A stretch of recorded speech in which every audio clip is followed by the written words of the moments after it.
So, this parashah, Vayigash, is chock full of powerful emotional moments, irresistible catnip for artists over the centuries. Case in point, the reconciliation of Joseph and his brothers, the brothers who had first plotted to kill him, then sold him into slavery, but he wound up a Gatzamacher in Egypt, where they had to go for food during the famine, and they wound up having to beg their brother, who they didn't recognize, but he recognized. Well, anyway, from the early 14th century in Spain, this is an illumination in the Golden Haggadah, showing Joseph embracing his younger brother Benjamin, who doesn't seem to have aged very much in the 20 years or so since Joseph last saw him. The Golden Haggadah, named for the gold-tooled backgrounds of its 56 miniature paintings, is considered one of the most decorated surviving Jewish texts from pre-Inquisition Spain. The Haggadah manuscript was copied and illuminated in Catalonia around 1320 CE, and this photo is of a complete edition that's preserved in the British Library. From Spain, we'll go across the Mediterranean and a couple of centuries to Renaissance Italy, for Joseph receives his brothers on their second visit to Egypt, one in a series of paintings of the Joseph story by Bacchiacca, the painting signature of Francesco de Ubertino Verdi. A favorite for creating household art for members of the Medici court, a Bacchiacca like this might have been above a doorway or a window frame.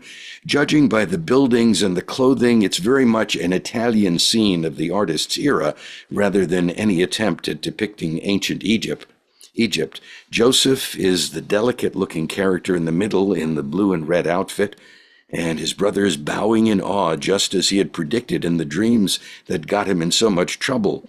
Also, Benjamin, again, appears to be a toddler. By the 18th and 19th centuries, public interest in ancient Egypt, what became known as Egyptomania, swept Europe, and artists went for more authenticity, inspired by archaeological discoveries that were uncovered and relics exhibited at museums in Paris and London and other capitals.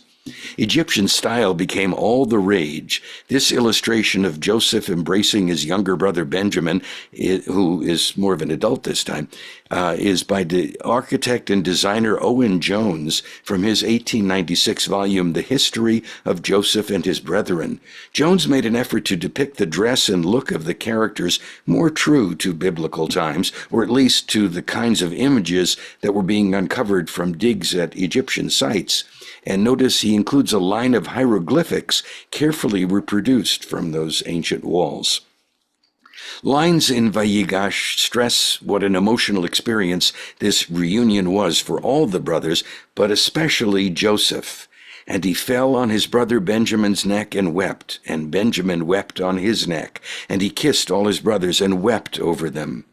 American-born Israeli artist Yoram Ranan captures that scene with an expressionist style and an array of colors, Joseph and Benjamin in blues and purples, blending together as the other brothers stand in the shadows of the towering walls and curtains of Joseph's house, brilliant yellows and oranges, as if to beckon the characters out of their dark place and into a vibrant new light. Originally from New Jersey, Yoram Ranaan graduated from the University of Arts in Philadelphia, then traveled throughout Europe and the Eastern Mediterranean before settling in Israel in 1977, where he developed his unique artistic vision. He says living in Israel, the light, the air, the spirit of the people and the land all energize and inspire him and fill his art. Iconoclastic American illustrator Robert Crumb, Crumb, zooms in for a tight close-up on the wee King Joseph embracing Benjamin. This is from R. Crumb's The Book of Genesis, using his comic book style, the comic book style that made him famous, even notorious, to illustrate this first book of the Torah. Crumb became well known in the 60s and 70s for his underground comics, surrealistic, biting satire, sexually charged, and psychedelic. So when he announced the Genesis project, fans were expecting a lewd and bawdy send-up. Instead, over some 5 years of work, R. Crumb created a faithful, almost literal translation of Bereshit, illustrated in his signature style. In fact, he wrote that he started out to make a satire, but as he put it, it seemed that the original text was so strange in its own way, there was no need to do any send-up or satire of it. Thank you for putting that in. Thank you very much. Both Arnie and I really are thankful. Yeah. By the way, his wife was Jewish. Yes, is his second wife. Yes, he grew up Catholic. He was raised Catholic, and then kind of left most religion behind, and in kind of a drug-filled haze. A really fascinating story, and he's still around. There are more tears when Joseph is reunited with his father Jacob, who believed his favorite son had been killed. Contemporary American artist and educator Ruth Weisberg uses almost the same image as R. Crumb, but in a more realistic style, as her contribution to The Women of the Book, the collection of 54 original pieces, one for each parashah, by Jewish women artists from around the world.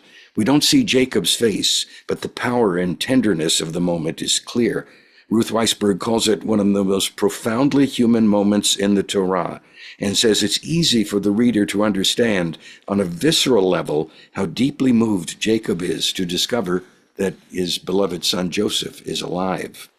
What media is that, Alan? Do you know? Each artist used a different medium. I believe that hers is pastels. That's what it looks like. Yeah, really beautiful. The Nira Or collaboration of artist Lizzie Sivitz and Southern California Rabbi Haley Goldstein uses a teardrop shape, filling it with the line in which Joseph breaks down and blurts out his true identity, Velo yichal Yosef lehitafek, and Joseph could no longer hold himself in check. In her commentary, Rabbi Haley refers to the 11th century French Torah scholar Rashbam, explaining that up until this moment, Yosef had practiced restraint in every one of his actions with his brothers. They never truly saw him until now. And now, in his vulnerability, there is hope for healing between them. Perhaps in our tears lies the most potential for healing. And tears illustrate the emotion in Vayigash by another Southern California artist, Hillel Smith, from his parashah poster series, using advertising techniques to illustrate the 54 parashot. A designer and calligrapher, Hillel Smith incorporates the Hebrew letters of the parashah title into his posters, in this case using a hieroglyphic style to spell out Vav, Yud, Gimel, Shin. And that's from Hillel Smith, and that's art for Vayigash. This second time around this year, because we did it in January, because of how the calendar worked. So this is our second go-round within 1 year. Yay. Thank you. Wow, that was a beautifully professional show. Very enjoyable on many levels. The dramatic reading also.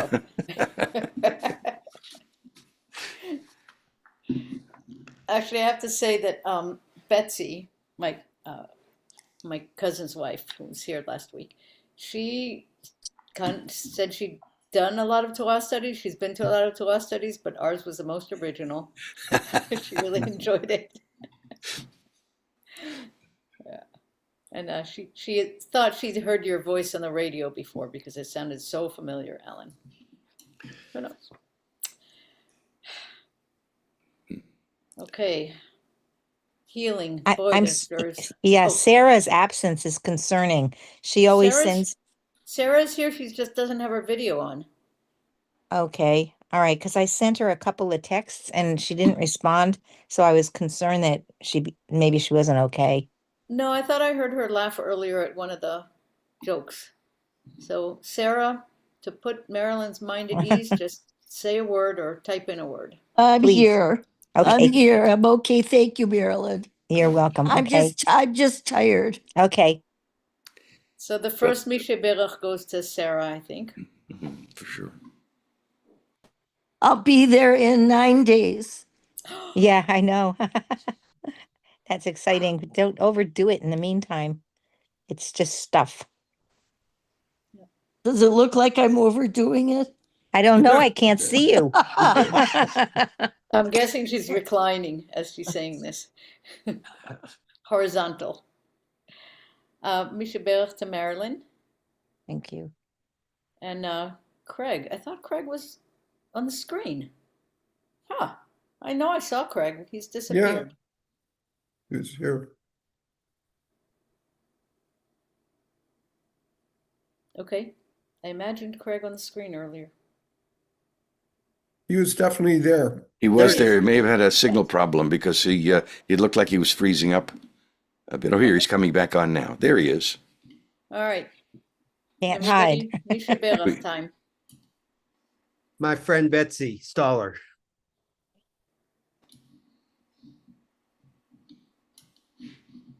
To my brother again, Shalom Ben Tzvi.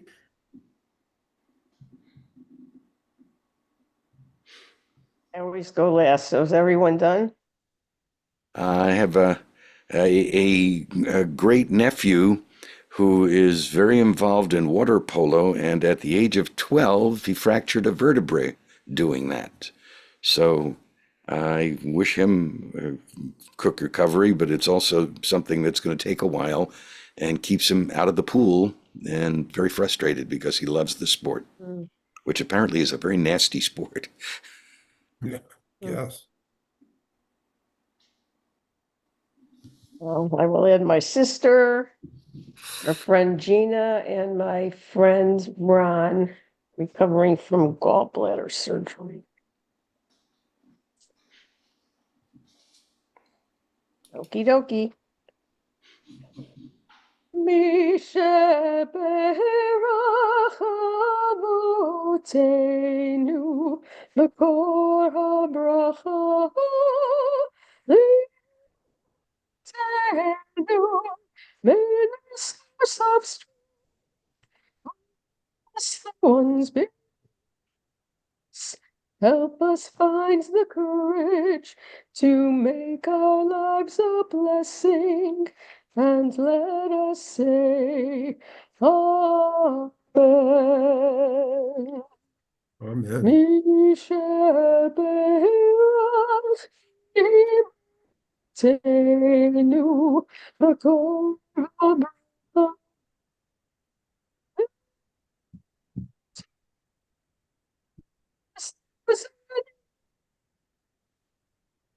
with Shlema, the renewal body, the renewal spirit, and let us say, Amen.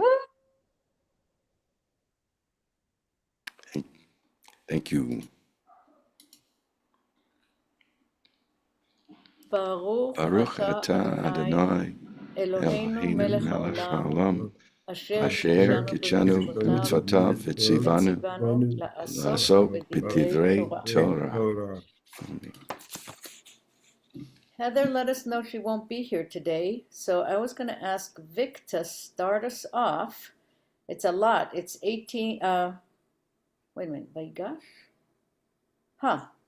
Yeah, I have to look at, somehow my note doesn't make sense. Forgot to So- mention what I did. And we can skip right ahead to the beginning. But I thought because it sort of starts in mid-sentence, if we wanted to go through these first few lines from Miketz, last few lines from Miketz, so that we know where we were. Oh, okay. I did the same thing. I just reread that. It's interesting. That's why I didn't recognize what's I'm going sorry, on. my Okay, apologies. so- I meant to mention that to you before we started. No, it's okay. I can jump ahead to the. No, you should go back to when they first come back into the court to deal with what was found. Okay. Uh, Since I did that, how about if I read up until the first lines and then It's Vic all right. I can do that. Okay, you want to take Too. it, Vic? Okay. okay. They had just left the city and had not gone far when Joseph said to his steward, go up, go after the men. And when you overtake them, say to them, why did you repay goodwill with evil? It is the very one for which my master drinks, which he uses for divination. It was a wicked thing for you to do. He overtook them and spoke these words to them. And they said to him, why does my Lord say such things? Far be it from your servants to do anything of the kind. Here we brought back to you from the land of Canaan the money that we found in the mouths of our bags. How then could we have stolen any silver or gold from your master's house? Whichever of your servants it is found shall die.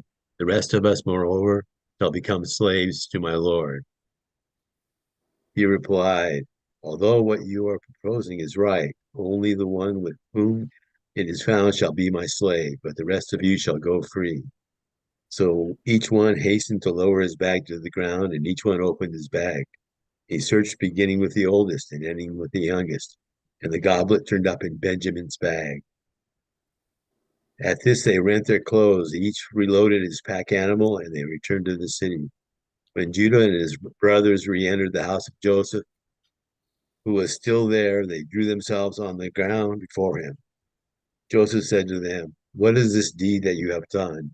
Do you not know that a man like me practices divination? Judah replied, what can we say to my Lord? How can we plead? How can we prove our innocence? God has uncovered the crime of your servants. Here we are, then, slaves of my Lord, and the rest of us as much as he in whose possession the gold goblet was found. But he replied, far be it from me to act thus. Only he in whose possession the goblet was found shall be my slave. And the rest of you go back in peace to your father. And Judah approached him and said, please, my lord, let your servant speak a word of my lord in his hearing, and let your wrath not flare against your servants, for you are like Pharaoh. My lord had asked his servants, saying, do you have a father or a brother? And we said to my lord, we have an aged father and a young child of his old age, and his brother being dead, he alone is left of his mother, and his father loves him. And you said to your servants, bring him down to me, that I may set eyes on him. And we said to the Lord, my Lord, the lad cannot leave his father. Should he leave his father, he would die. And you said to your servants, if your youngest brother does not come down with you, you shall not see my face again. And it happened that when we went to your servant father, that we told him the words of my Lord, and our father said, go back, buy us some food. And we said, we cannot go down if our younger brother is not with us. We shall go down, for we cannot see the face of the man if our youngest brother is not with us. And your servant, our father, said to us, you know that two did my wife bear me, and one went out from me, and I thought, oh, he's been torn to shreds, and I have not seen him since. And should you take this one from my presence and harm befall him, you would bring down the gray head in evil to Sheol. And so should I come to your servant, my father, and the lad be not with us, for his life is bound up with the lad's. And when he saw the lad was not with us, he would die, and your servants would bring down the gray head of your servant, our father, in sorrow to Sheol. For the servant became pledge for the lad to my father, saying, if I not bring him to you, I will bear the blame to my father for all time. And so let your servant pray, stay instead of the lad as a slave to my Lord, and let the lad go up with his brothers. For how shall I go up to my father if the lad is not with us? Let me see not the evil that would find my father. And Joseph could know. I'm gonna, yeah, right there. Sorry. Okay. There's just so much. It's hard to know where to divide it, but Was that Simeon who stepped The forward? Yehuda, it was Yehuda, wasn't it? yeah, Yehuda. Judah. Who was the leader, the oldest. And he Yeah. stepped forward. That's interesting how one person can change the whole. He changed the whole way that that it came out, the whole outcome by stepping forward, didn't he? Yeah. He was the lead, but he was a leader. So that's his job too. Did he see an opportunity to repent over something in his past? This was an opportunity. Oh, interesting. He's been on a trajectory this whole time. And, you know, he was the one, I give him credit for waylaying his brother's idea of initially killing Yosef. And then when he doesn't do right by Tamar, and Tamar calls him on it, he accepts the blame. And he not only does he accept the blame, but he does not take advantage of her. He just he gives her her honor and does not shame her, and she in turn does not shame him as well. So here's yet another step on his trajectory toward being a flawed man who has seen the light of his flawed ways and accepted that he wasn't acting properly and is trying to make amends. Yuda, I don't know if you know that your video's off. I did not turn it off, but here it is. I apologize. All right, that's better. Well, you had to deal with the disembodied voice. Maybe it was more powerful.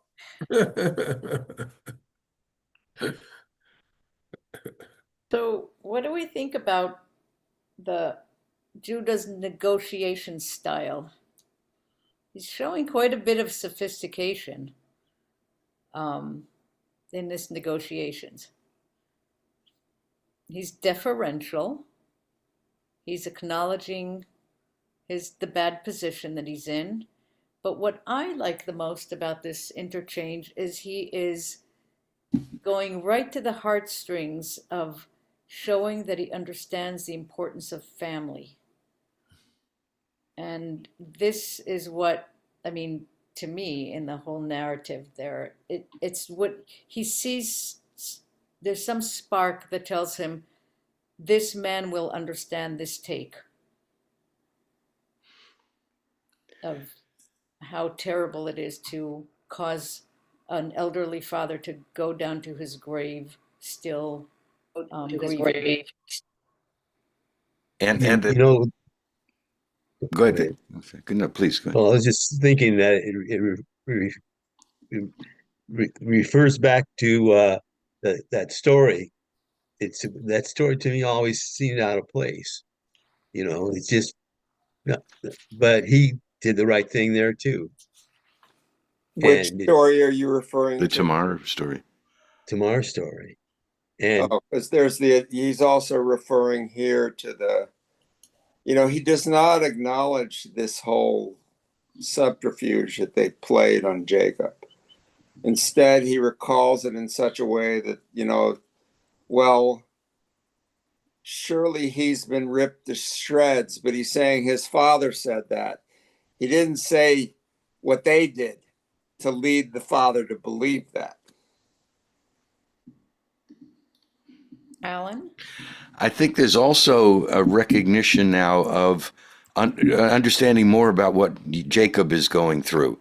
That maybe he recognizes when they were younger and they were all jealous of Joseph being the favorite, and perhaps held that against Jacob for that. That you may now, with a little maturity and perhaps being a parent himself, he recognizes that the pain that this could cause his father in a very different way. You know, it's Jacob's going through, but actually it's through his eyes that he's recalling this. He's not, he's saying, well, I saw my father this and I saw my father that, which is a very powerful thing because basically you acknowledge that he has the feeling that he's experiencing seeing his father in this way. I mean, it hurts him very deeply. It's very obvious in the way he tells it, how hurt how he accepts how hurt his father is. It's very human. He's being very human in this whole thing. I see it as the consequences. When they sold Joseph into slavery, they didn't realize, or Judah at least didn't realize what the consequences are. And then he sees the effect, and he realizes what the consequence of losing Joseph was to Jacob. Yeah. I mean, he steps forward. To me, he starts talking about his father's fragile heart and how much he loves Rachel and the two sons that she left behind. And it just, that's that coming forward, it just changed the whole direction. I'm going to say it again. Uh, because right after he does that, Joseph reveals himself. And and the whole family's descent into Egypt going down again. That's another familiar thing that we see. Um, and the slavery that follows it, and then ultimately coming out of Egypt. I mean, all of that happened because of uh, Judah coming, changing that direction. I'm not being very expressive today. I'm sorry. He changes the narrative, you're saying. He changes the narrative. Thank you. And, so again, how does that affect us? It just shows that one small step maybe that we take in a certain direction can really change a lot of things just because he stepped forward. I know he was the leader, but still, when you think of all that happened, Joseph exposing himself and all that happened because of that, I think it's just really profound. Oh, I came up with a good word, profound. When you say change the narrative, like you said, he's also creating the prompt that allows Joseph himself to flip the narrative as well. Exactly. Not just him doing it, it's followed by another flip of the narrative by his brother. By his brother. And it's heavy duty, it's heavy stuff. Ruth Ellen? Thank you. Back to your original question, Aviva, what I was thinking strategically, what Yehuda did is implying to me an intuition there all along. He's retelling the story and he specifically senses some humanity in Joseph because he reminds him, you're the one who asked about our father and our brother. Why would he, as the viceroy of Egypt, really care? Number one. Then the second hint that's only passed over is that he seated them in chronological order. Why would he know that? At this point, you think like family can recognize each other. There's something intuitively that Yehuda now partially because of these revelations he's had from his own redemption, maybe it's becoming clearer to him. And so I think that is what was strategic about that, even though at the moment he didn't understand why. And the other thing is just in general, it's when you said whenever we repeat the story, this is just like Eleazar, the whole story twice about what happened at the well, and we keep this happening over and over again. And I don't, now that I look at that as a thread, I guess that's a device in the Torah, perhaps, to, what's the word, verbalize some ephemeral sense of when you're around family or when you're, in the right place. And that by telling these stories and feeling open to do it in a place where you seem on the outside to be a stranger means that there's some underlying recognition of a connection there. So there's extending it a little bit, but so it's always between the lines, right? I love that you Marilyn? referenced stranger there because there's a bridge that takes place in this whole conversation around being a stranger or not. Right, that's, no spoiler alert because we know the story, but Marilyn? Yeah, it also occurs to me that there's no innocent character here. I mean, of all the people that are speaking, they all had their part in in the thing that played out, in the heartache and causing the problem. Nobody's innocent. So that's, I think, also part of the story. They took responsibility for what they in fact had done. Craig? Well, that's interesting as we discuss who might be innocent, who's guilty, and then their level of culpability, because this essentially is a crime story, the one of Joseph.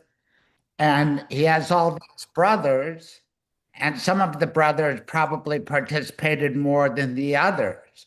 Now, I agree that they're all culpable, but are they culpable as accomplices, say, to when they put Joseph in the pit and did all of that?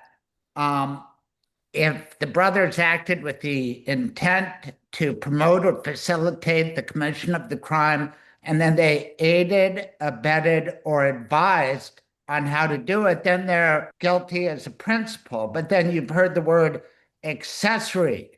And clearly, all the brothers were accessories after the fact, because when they went back to the father, they went along with the fraud that he'd been eaten by a beast, and they all knew they were covering up the crime. So if you help somebody get away with the crime, then you are an accessory to the crime. If you help them commit the crime, you are an accomplice, and there are different levels of punishment. So, and then we get to today's parashah, and the brothers say, blame us all, right? We're all complicit, even though they really weren't. And so it just brings to mind, what's the level of responsibility? Was one brother more responsible than the other? Maybe Judah, and then he makes amends. So it's just interesting. I see it all as a crime story, and yet Joseph is able to forgive his brothers. What's the crime? The crime, first of all, human trafficking, and then kidnapping, and then they stole his coat. I mean, there were a bunch of crimes that a prosecutor could charge. They committed a fraud on the father.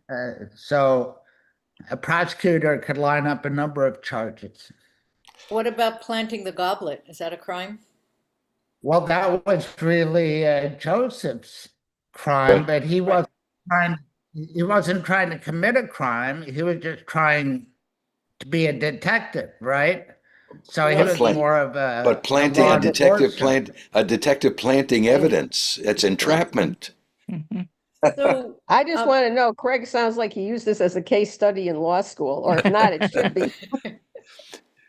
But actually, it's as you describe it, Craig, I think it's interesting how far we've come from "Am I my brother's keeper?" Where the dysfunctional family that we had earlier was saying, what do I have to do with my brother's well-being? And in this case, they're now standing up for their father's well-being in a way that not knowing yet that their brother is still alive. so I love that you use the term well-being, because what is the term when Jacob sends Yosef out to see about his brothers? Lirot lishlom echav, to see to the welfare of his brothers, right? And what this same word is going to be used here in a minute, but I just want to point out that I'm feeling less generous toward Joseph this year than other years. Oh my God, you guys should have heard this ongoing conversation here for a couple days about this very topic. It will come up over and over again today, guaranteed. Wait, Right, but Aviva, you and Betsy get into it? no. I'm going to call on Arnie, and then as we keep reading, I'll tell you the revelation that brought me to this. A chance random conversation. Okay, Arnie. Yeah. Didn't they have a sister too? Dina. Yes. Dina. So how come no one talked about her? Like no one cares, or no one misses her, or she just dropped out of the story or something? Well, the story was more the last time when, I mean, some people reference it as the rape of Dinah, but if you read The Red Tent by Anne Diamant, Yeah. it wasn't presented like that at all. It was actually her going out because she had been basically under the thumb of the whole rest of the male family. And yet the first three brothers, basically, they're the ones who caused the murder and mayhem in Shechem. So they, you know, it sort of leaves Judah, number 4, to be the leader, because Jacob admonishes the 3 oldest brothers because he puts the family in tremendous, they put the family in tremendous danger by their behavior around Dinah going out and seeking personal. I get that. My question was, you know, they got this reconciliation, but no one goes, "Where's Dina? You know, how's she doing?" You know? That's what Midrash is all about. We have to make up the rest of the story, and many have. So, yeah, Okay. she is definitely part of the children who came down to Egypt. Ruth Ellen? Yeah, I was thinking to your point about Joseph and everything. And I felt this all along from the first time he put the money in the sack, but I just love Rabbi Sax's this commentary chosen for this year that he's done before, which is the notion, of course, that Yosef was testing them. He was testing him to see if he had changed. And he had. And, you know, and again, we were talking about how all of a sudden Joseph, to me, I had this revelation last week, you know, that he's the true prophet. And again, it was brought up over and over again that he's the one who always said that everything he did was in the name of God, that it was him, it was Hashem working through him, not him. He had no vanity, and et cetera, et cetera. So it's kind of weird because it's almost weird. It's like he's playing the role of Hashem with the test that Hashem gave to Abraham. And here he's testing his brother because after all these years, he didn't know if he had changed. And in fact, he had, maybe primarily because of his regret over throwing Jacob in the pit, and more so over how he treated Tamar.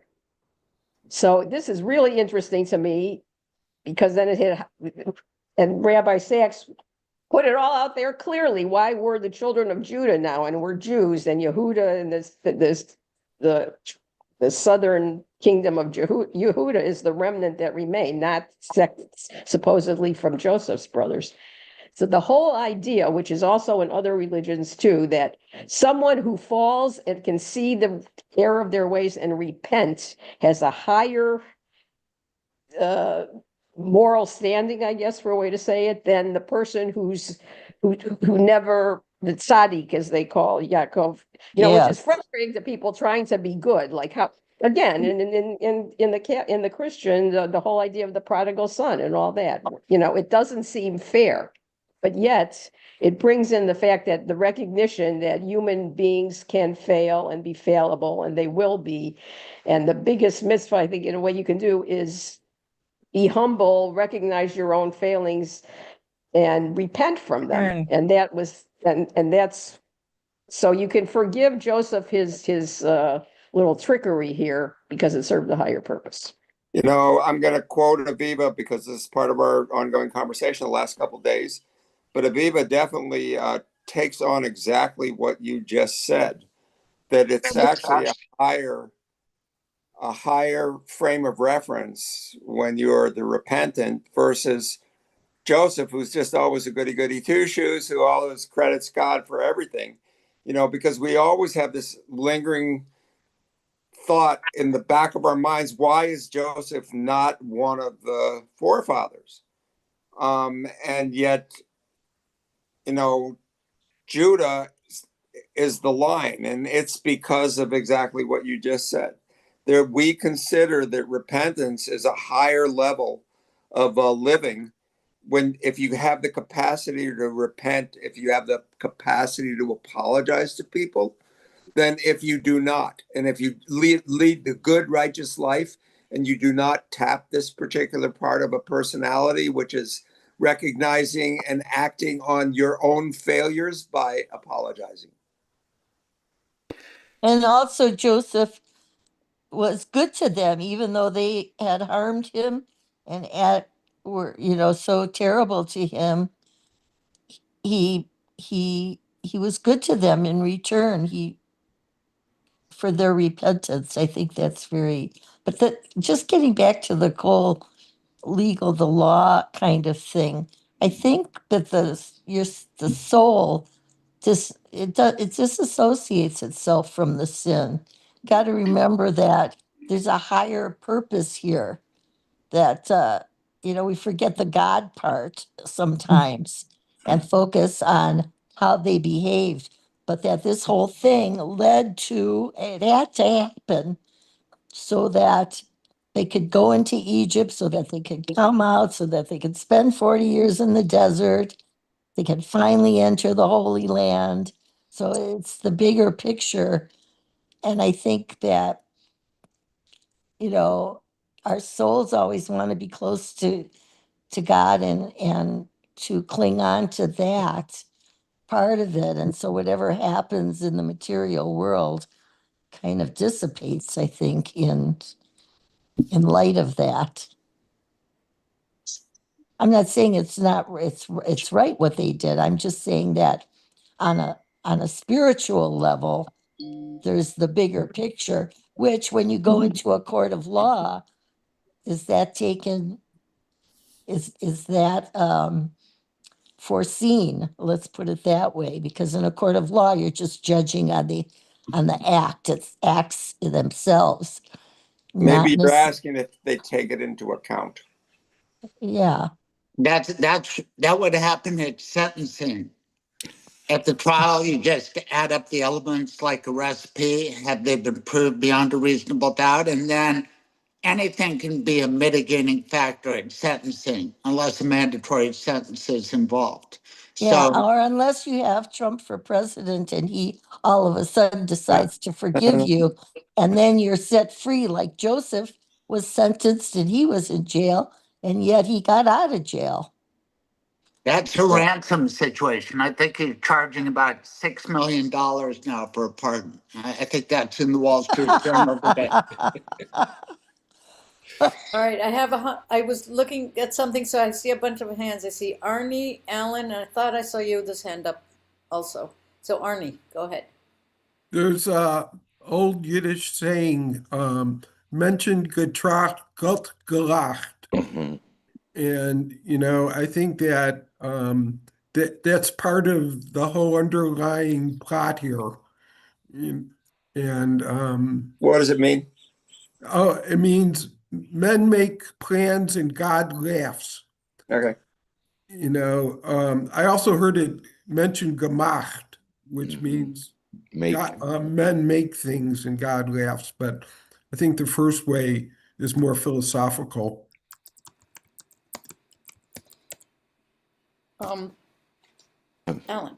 My thought is, and I'm not sure where you're going to go with your changing perspective on Joseph, but it seems like he went on pretty far with this test, if that's what we're supposed to view it as, to see how his brothers have changed. And I can't help but feel he's maybe getting a little bit of pleasure out of this. About the worm has turned, and now he was the one that they did all these things to. Now he's in a position to do things to them, and he's playing it for all it's worth until it finally he gets to the point that we're going to get in the next reading, where he can't play act anymore, and his true self has to come out. But I did get the feeling that maybe he's enjoying this a bit, seeing them squirm. We listened to a Rabbi Sachs this morning, which was very interesting. He's basically trying to address the 22-year gap between when Joseph goes down to Egypt and the family is still living back in Palestine, Israel, Canaan. And he says,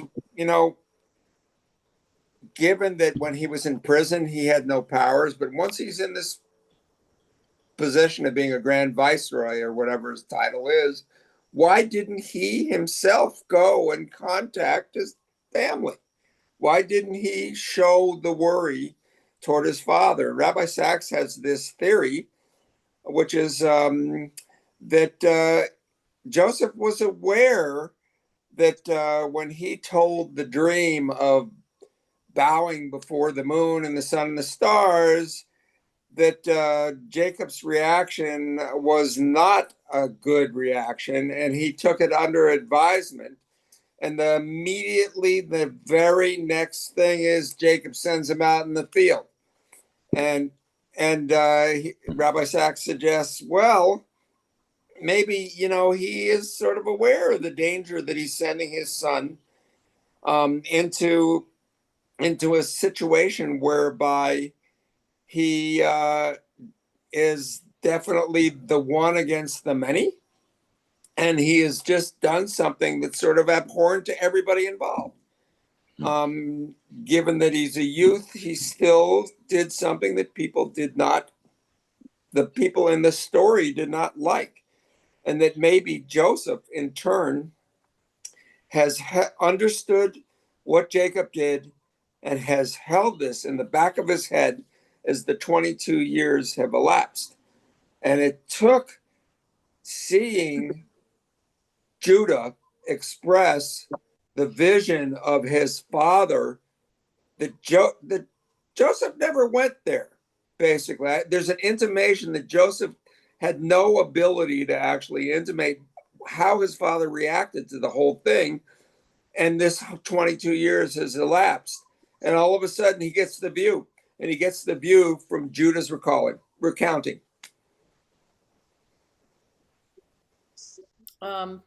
Ruth Ellen, Marilyn, if you're trying to say something, you're muted.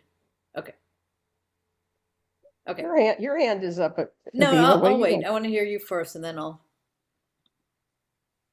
I was just thinking to Sarah's point, when we're leaving God out of this, it's partly the idea that there's some level of fate to all this, because the famine was coming, and that's what Joseph has said all along. This had to happen this way. And God, I lost my train of thought. But oh yeah, I know what I was going to say, because it's back to one of our key threads, which is the Lador Vador. So the community versus the individual. We're looking and we're talking about the motivations of all these individuals. Why did Joseph make the trap? Why did this? Why did this? So I keep thinking, like George Bush, 1,000 points of light. We have each point of light as an individual working on their own, making their choices, deciding if they're going to be repentant or not. And that all adds up. But the ultimate goal, and I think it's also because at some level to realize we are not immortal, that this all has to be in service to the promotion of the maintenance of the entire family, tribe, group, community, whatever you want to call it, which in this case, all along, even though they were sojourning in Egypt, and Joseph had to take an Egyptian wife. You could say from a pragmatic point of view, why didn't he go back to his family? Maybe that would make the Pharaoh wonder about his motives. He had to be very political and play his cards just right, or he could have been kicked out or worse. And no one would have benefited from knowing about the upcoming famine except for the Egyptians themselves. So, when you look at that whole trajectory, in some ways it's almost inevitable. It couldn't be any other way, even though some of the individual choices by the players involved at any one time seemed that were either selfish, not thought through, revengeful, whatever. Thank you. So I just want to, most of what I want to say is going to come later on, but I just want to say that,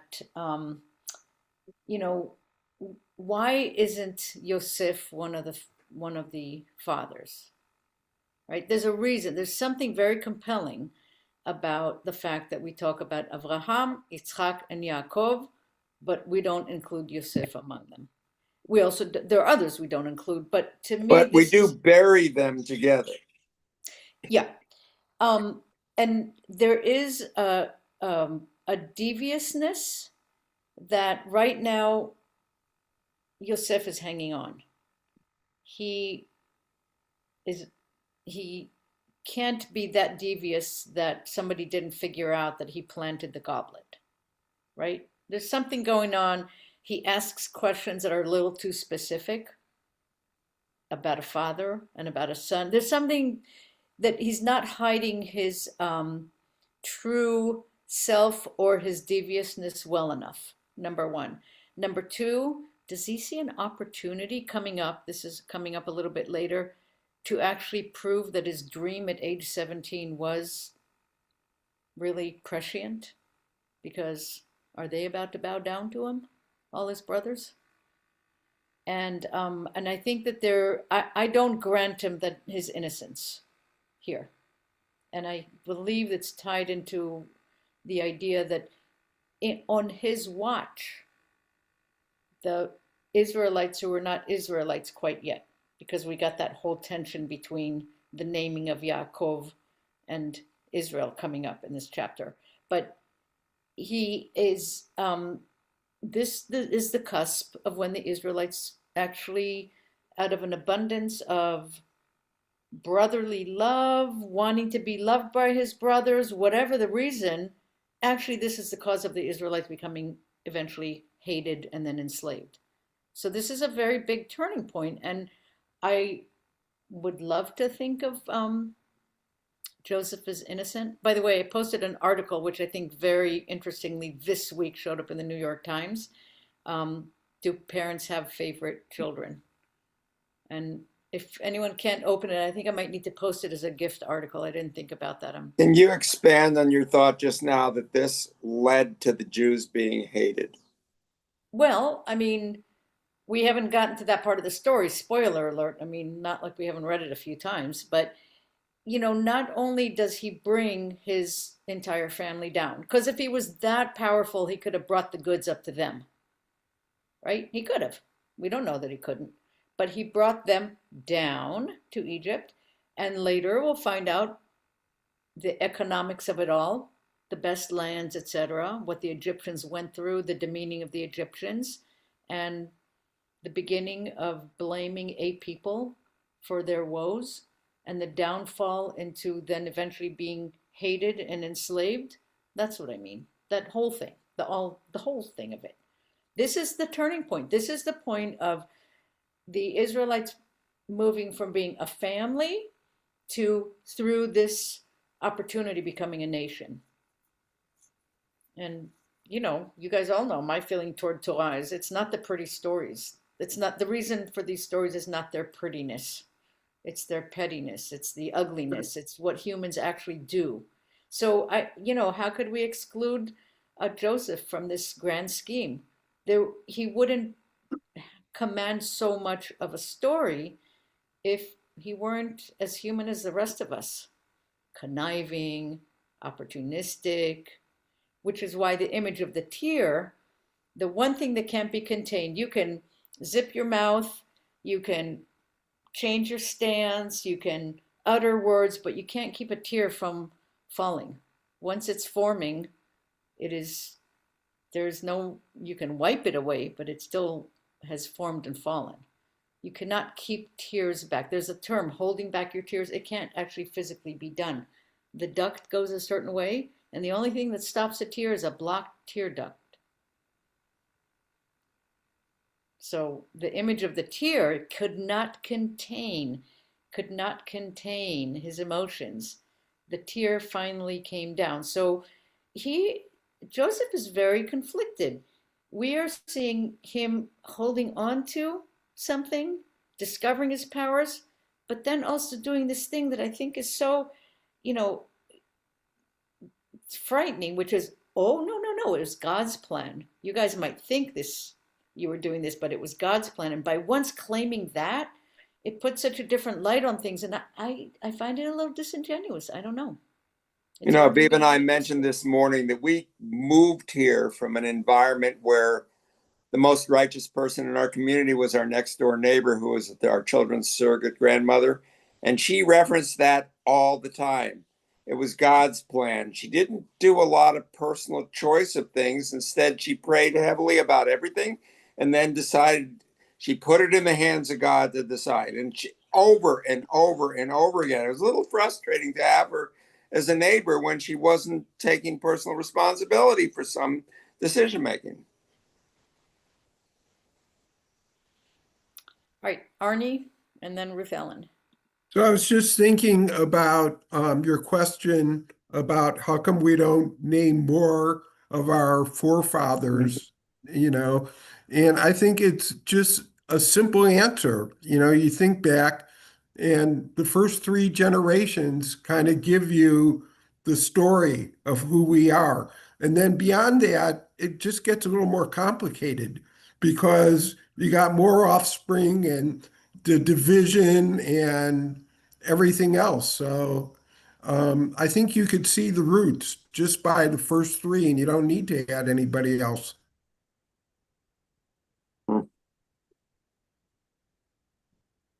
Arnie and I were on the same wavelength. I just add a little more to that. As I said it last week too, it's just a matter of numbers. This is the first generation. The first three created the unique family that was going to be under this covenant. And then one other thing struck me, although I get a little mixed up about Isaac. Everybody had their name changed, but it was changed by Hashem. You don't see that direct thing with Joseph. His name was changed, but by the Pharaoh, number one. And he was the part of the first generation that's reflecting the actual realization of that covenant. Because out of the 2, 3, 12, and then so on and so forth. So that's why I would say to that why he doesn't warrant that. But we could say they're all our forefathers. I mean, we studied Joshua, we study Moses, so it is partly just a pragmatic thing, I think, as well. But then to your other thing about whether Joseph is being disingenuous or not. This all comes back to, are these just myths that we're reading and it's like a story like we're reading Aesop's fable or Oedipus or whatever, which have similar themes about human nature and trying to understand what the world is?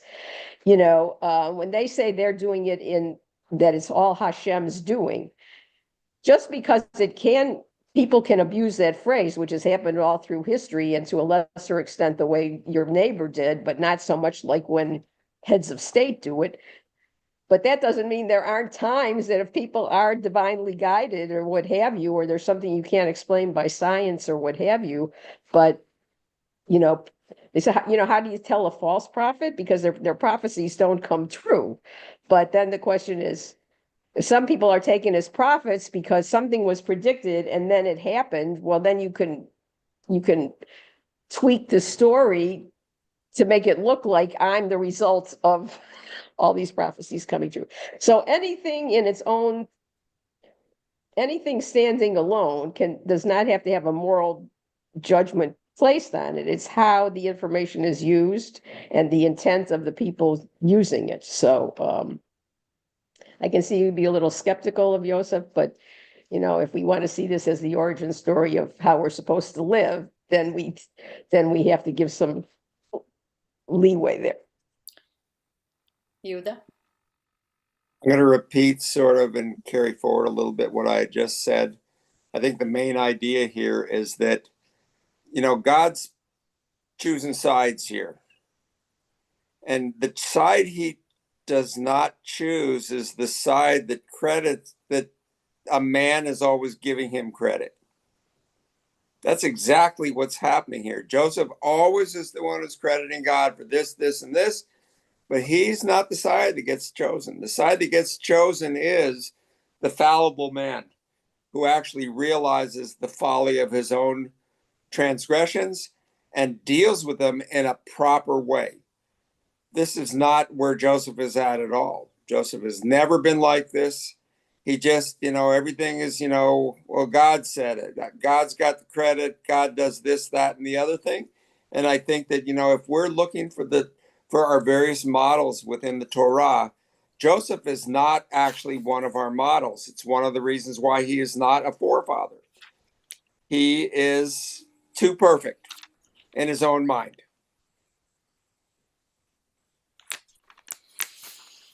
Arnie? Yeah, I was just thinking of the prophets and the false prophets and remembering Shabbatat Tzvi and what a huge Shabbat. following that he had. And that wasn't too long ago. I mean, recently, when you think about history, and how I found in my audience people so gullible to really believe I was doing magic. I mean, people are ready to believe. They want to believe. They'll grasp at anything, to believe because I mean, let's face it, we're living in this reality that's hard to find real sometimes. And no one human being could really get this cosmic consciousness and lead others to it, is what I believe. Ellen? Every Then time, we're every time moving on somebody after. says something, it makes me think of something else. Because then I read another one of Rabbi Sax's and was, we often go back and think, of the psychology of what these people are doing and try to bring psychoanalysis. And he did a whole drash on the notion of Joseph being a therapist, so to speak, or whatever, but also the notion, this is where faith comes in. It's the notion of faith versus reason. And can you have both? And should you have both? And then there was, Norman Cousins said laughing helps you get over illness. Belief. I read some articles a while back that neurologists and whatever said if people are suffering from a terminal disease, even if they're agnostic or they say they're atheist or whatever, if they try to have a belief that there's a higher power that's helping them, they see clinical results of people at least feeling better or maybe surviving longer. So it's the way the mind can use all of these things. They're all necessary. You can't rely just on one or the other. And his point was that Jacob, just like Isaac was traumatized, Joseph was traumatized by all of this. And the only thing he had choice over was how he reacted to it. And that's what we keep hearing over and over. And that's what all the self-help is now. What's the difference between being a pessimist and a realist?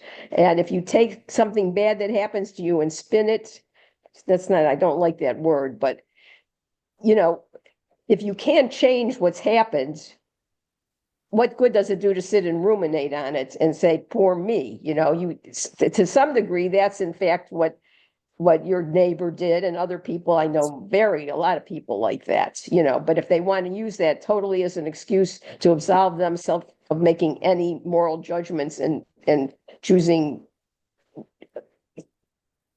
the right behavior in a situation, then that's a bridge too far, but it still has its purpose. I'm going to call on Yehuda, then Alan, and then by agreement of everybody, I'd like to move on. So Yehuda, go ahead. So we actually listened to this thing that you were referencing this morning. It's not actually was the point. His point there was to actually, after bringing up all the psychologists and all that in his talk, where he landed on was Viktor Frankl, who was actually doing the analysis of how did people survive in the camps. And he said they did it by reframing. And by reframing, that meant to look at something in a completely different way, to tell yourself a different story, to look at things in a way that is positive for you, which is exactly what Joseph does. And he says that, the whole idea of reframing, he credits Joseph's reconfiguring what happened into saying, well, look how this all led to us being here in a positive way. That was Rabbi Sachs's point in that particular drash this morning. Alan?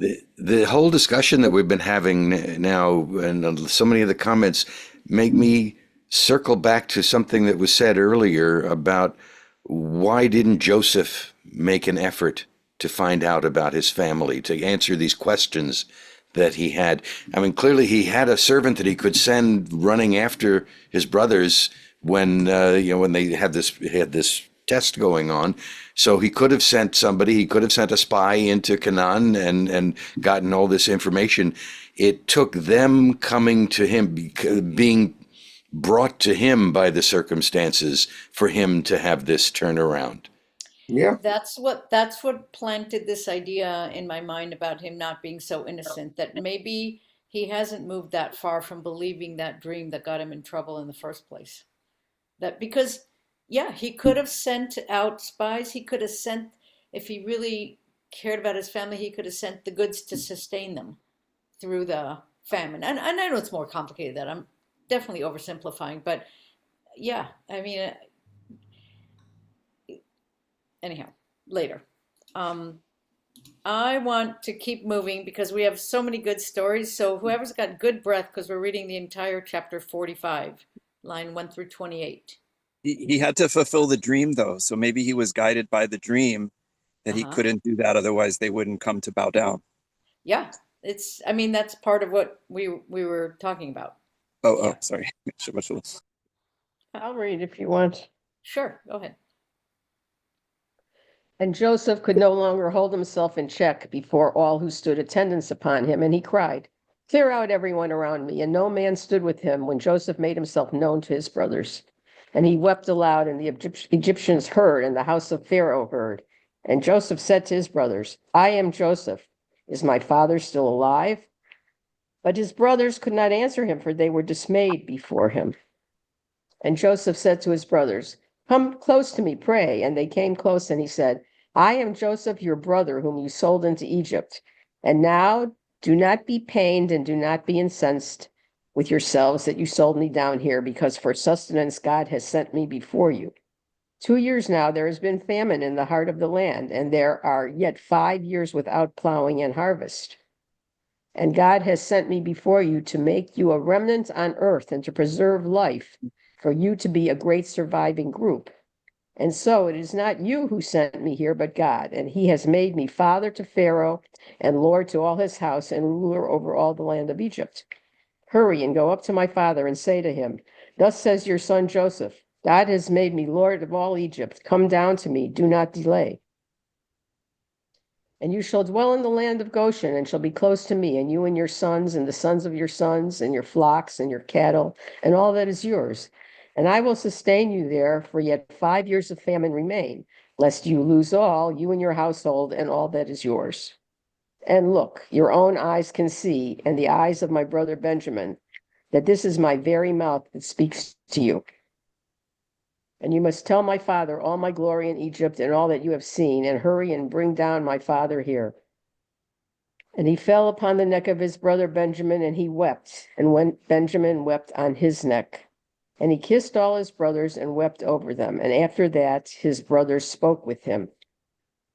And the news was heard in the house of Pharaoh, saying, 'Joseph's brothers have come.' And it was good in Pharaoh's eyes and in his servants' eyes. And Pharaoh said to Joseph, 'Say to your brothers, this now do, load up your beasts and go, return to the land of Canaan. And take your father and your households and come back to me, and I may give you the best of the land of Egypt, and you shall live off the fat of the land.' And you charge them, 'This now do, take you from the land of Egypt wagons for your little ones and for your wives, and convey your father, and come. And regret not your belongings, for the best of all the land of Egypt is yours.' And so the sons of Israel did, and Joseph gave them wagons, and as Pharaoh had ordered, and he gave them supplies for the journey. To all of them, each one, he gave changes of garments, and to Benjamin he gave 300 pieces of silver and 5 changes of garments. And to his father he sent as follows: 10 donkeys conveying from the best of Egypt, and the 10 she-asses conveying grain and bread and food for his father for the journey. And he sent off his brothers, and they went. And he said to them, 'Do not be perturbed on the journey.' And they went up from Egypt, and they came to the land of Canaan, to Jacob their father. And they told him, saying, 'Joseph is still alive, and that he was ruler in all the land of Egypt.' And his heart stopped, for he did not believe them. And they spoke to him all the words of Joseph that he had spoken to them, and he saw the wagons that Joseph had sent to convey him. And the spirit of Jacob their father revived. And Israel said, 'Enough, Joseph my son is still alive. Let me go see him before I die.'" All right. Yes, you said aha there. I think I there are have a to do couple my of places where editorial. in the same sentence there's, Israel and Yaakov together. And to me, I think it's that cusp that we're standing on, the change between being a family to leading to becoming a people.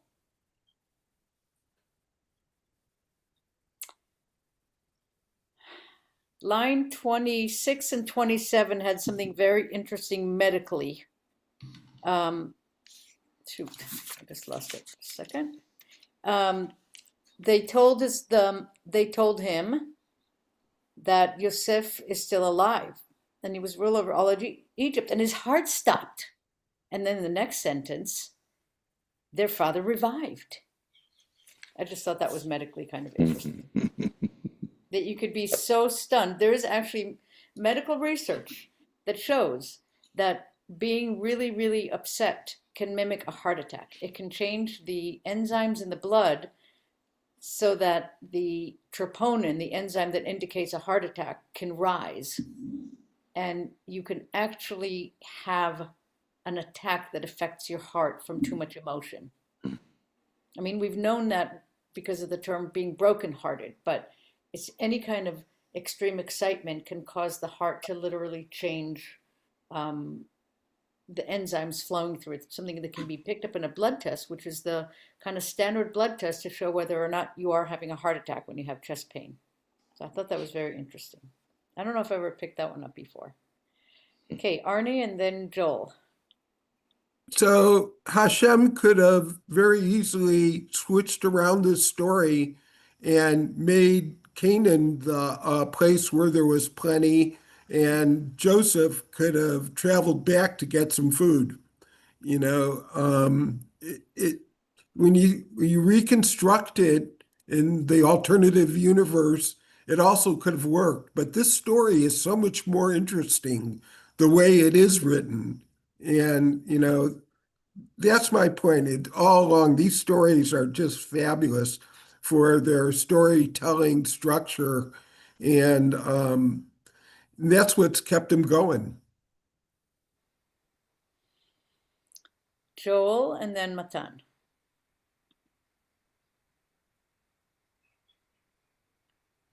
Joel, can you unmute? Yeah. There we go. No, I'm just searching for this reference because I heard something about it. The use of the word neck is tzavrai plural? Savar. Savar. Yeah. So there was something I heard this week about when he fell on his brother Benjamin's necks and wept, and Benjamin wept on his neck. Is one plural and one singular? I thought, I'll look it up here, but I thought that the plural was when they all wept together. So let's hear Matan and I'll try to find that. Well, without the nikudot, it could be Savri, and then it's his neck. No. No, there is a singular and plural, but I think it's appropriate as to the, thank you, Alan. Vayipol al tzavre Binyamin achiv. Yeah, okay. Tzavre vayich Binyamin bacha. Yep. Not sure what I make of it. I'll have to see if I can find some wisdom there. Okay. I guess the wisdom is because a few rabbis were talking about this week. It's in Megillah 16b, and then it's a Rashi that the two necks, the plural of Benjamin, has to do with the two temples that were going to be located in the territory of Benjamin. And the singular neck, I guess it's just one interpretation, is for the Mishkan that was in Shiloh, which was in Yosef's territory. So they were weeping for the future that they saw. I guess it's something interesting. Okay. Matan, thank you.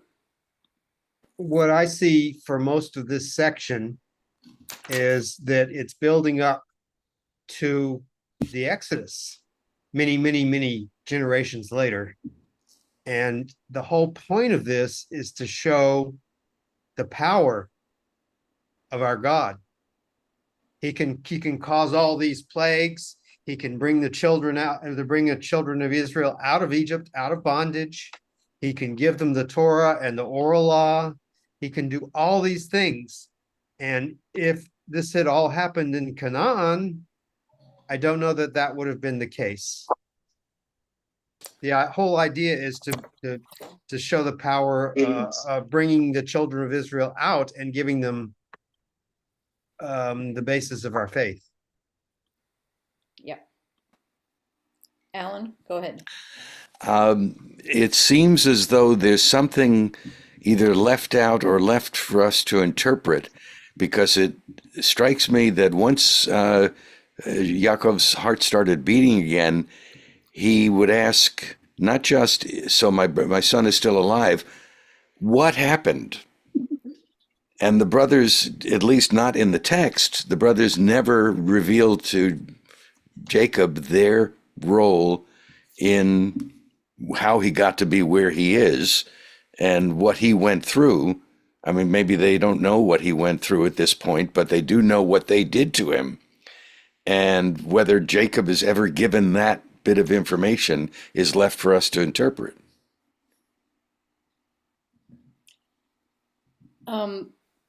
That I want to go back to the point that Matan made and see if I can tie that in. If you were just asked in a nutshell to say, well, what's the story of the Jews? What is the story of the Jews? What do we pray over? What are the blessings we say and the prayers we say? They all tie back to, we were once in Egypt and God brought us out with a mighty hand, etc., etc. And then for what for?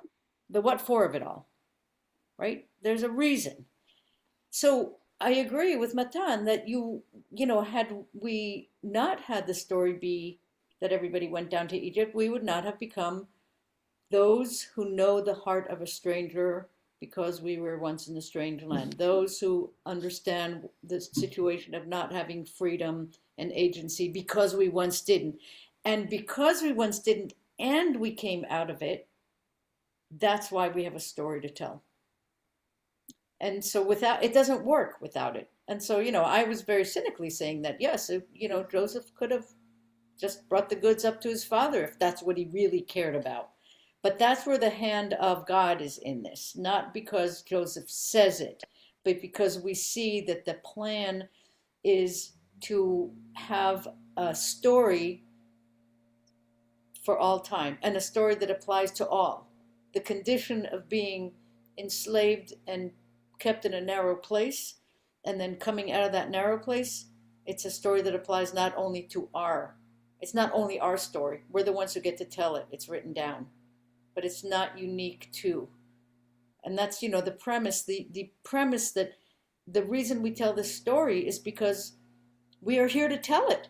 The fact that we're here to tell it is the miracle, right? That all of that didn't prevent us from being able to sit here on a Saturday morning and tell and debate the story. Can I say something? Yeah. Wait, am I done? Okay. Yeah. So two things. What you're talking about, Aviva, the purposes. One is freedom. The main gist of things, and even today with anti-Semitism and all the rest of it, the freedom to be Jewish. But it's all about freedom to do what to live the way you want to live in the world today. The second thing is Mashiach.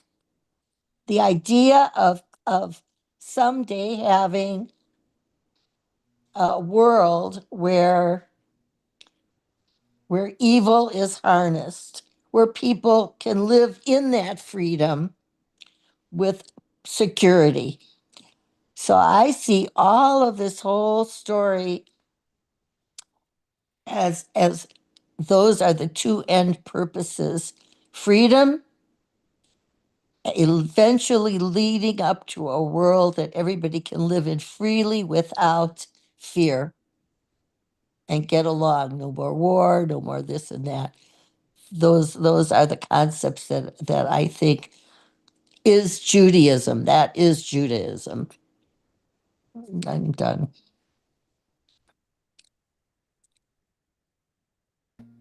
Yehuda, do you have your hand up? I do. Okay, speak. So I want to address the ongoing Yaakov versus Yisrael here. And, you know, we have Yaakov, his heart stops and then starts up again. And immediately after starts up, his spirit came alive and he becomes Yisrael. And yet Jacob's always lurking in the background. He never, ever leaves, which is a very human thing. There is no such thing as seeing the light and going to heaven. Rather, it's that you always have to deal with who you are through all your iterations and all your failures and your successes. The use of Yisrael, I think we've commonly understood in this group, that it reflects the greater mission forward of developing people. But Yaakov is still that, and because, when he dies and comes back to life, what comes back to life is the mission. The mission goes forward, but immediately he goes back to, God says, well, we haven't read there yet. Okay, we'll just wait for that.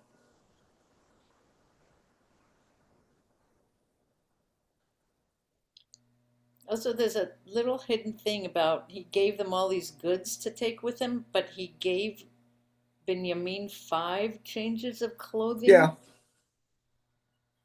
It's a thing. He was a known bedwetter. Oh boy. I was on a fancier, on a funnier note too, say, with numbers being important, and then the stereotype of Jews being accountants. Why did it have to tell how many goats and how many, why was it important to delineate exactly how much stuff they got? It was a sufficiency, it was a lot. It was, anyway, I just wonder about that.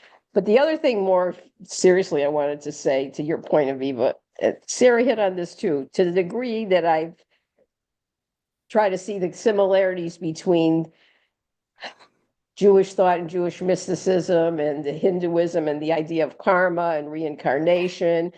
And the way it's most obvious in the Jewish tradition is this idea that we were all there. We were all there all the time. And it's happening to us. This wheel of karma is going on and on. One could actually say in some way, we're all revisiting even what Abraham did. Abraham was told to go to a land he didn't know. Technically, he went south. It wasn't necessarily a narrow place, but they all left their home. Their home, it could be a metaphor for a way of thinking that was limited to something broader, and that we're all part of this fiber of existence. And again, we keep having to make reconciling our individual selves, which is sort of where the idea of freedom comes in, freedom of thought, with the fact that we are part of this continuum that is ever there and ever changing, and that we, in these consciousnesses that we're in now, behaving either to the left or the right, taking the blessings or the curses, ultimately we're going to go back into this hole and be part of this whole cycle of energy that is aspiring to get to that time of the Messiah, and they're big concepts, but the more I say this, I see this, I don't know if it's in a seed in the human brain as it's evolved that we constantly have this, but in a way, I guess that's also addressing the idea of needing faith in a world that seems so pain provoking and upsetting so much of the time in the physical world. We couldn't satisfy, we couldn't survive, if we focused on that all the time. We had to be looking for meaning. We had to be looking for things beyond ourselves, our own individual, hill of beans, not adding up to a hill of beans life that we have. Paraphrase. Okay. I just want to point out that it's Alan's job to ask about all these weird things that come in that don't seem to belong. So very important. But I do want to mention, since we're talking about economics, or you brought up economics, I think in this particular example, the mention of the how many and how much gold and all that, it ties into the reason why, in a little bit we'll find out, why Pharaoh was so happy to be supportive of the idea. He's like, one guy from this family did all this that is benefiting me so much. I wonder what, 10 more could do. So there's an element there that's a realistic element, because economically, not economically, in terms of the field of economics, there's a lot to study in this parashah. And if you tie that into how, the simplicity of how are people measured with their success, yeah, our story doesn't leave that out. We might not like it, but it doesn't leave it out. It's complicated, but when things are mentioned with numbers, there is a greater reason. In this case, I feel like it has to do with Pharaoh seeing with his own eyes how much he benefited. And it's like, well, and we find out at the end of the chapter that he does benefit quite a bit, because in addition to all his other talents, Yosef seems to have a good head for economics. He basically, the structure of paying taxes is the first, time this actually comes to fruition with actual numbers that can be seen and wealth that can be counted on a national level, not just an individual. Okay, Alan. See, I'll have to resist the urge to say where'd they get all this stuff, because Pharaoh has nothing but stuff. I mean, he's very well equipped to hand out goodies.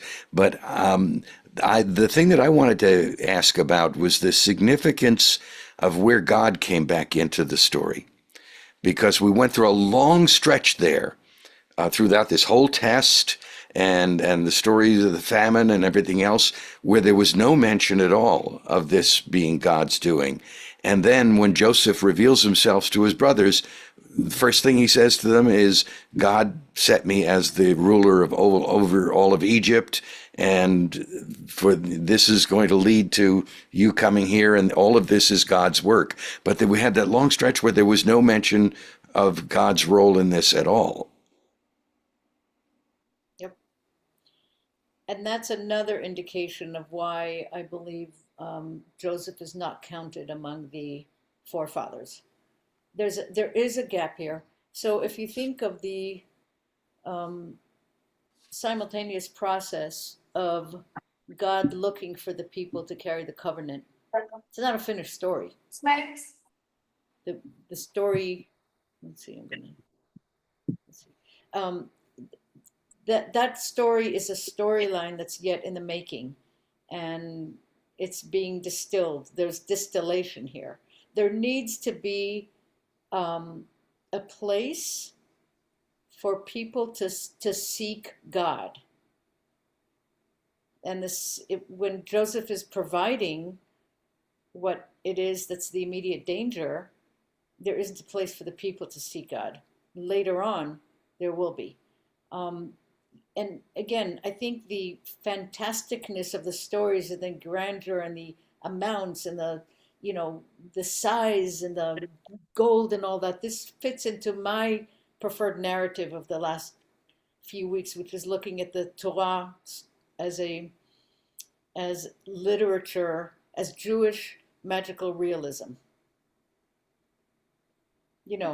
That's where a lot of the answer to where did they get all this and why all this, it fits in, because sometimes telling a story is better when you go to the fantastical.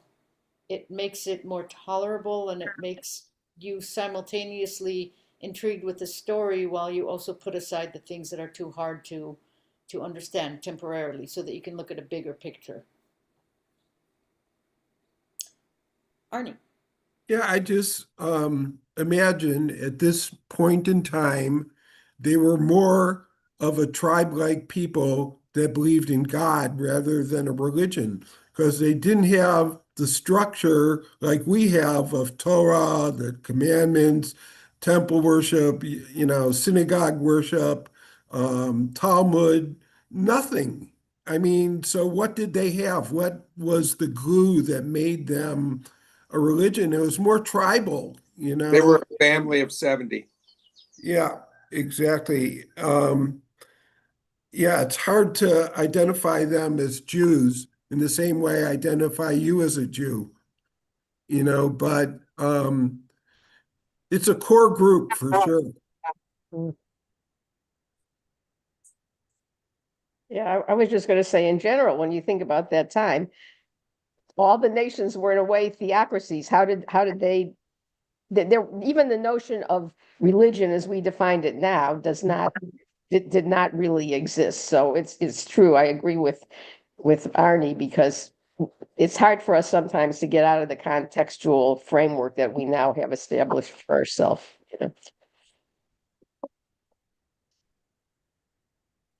Let's read more Torah. I agree. Okay, Arnie, you get to read.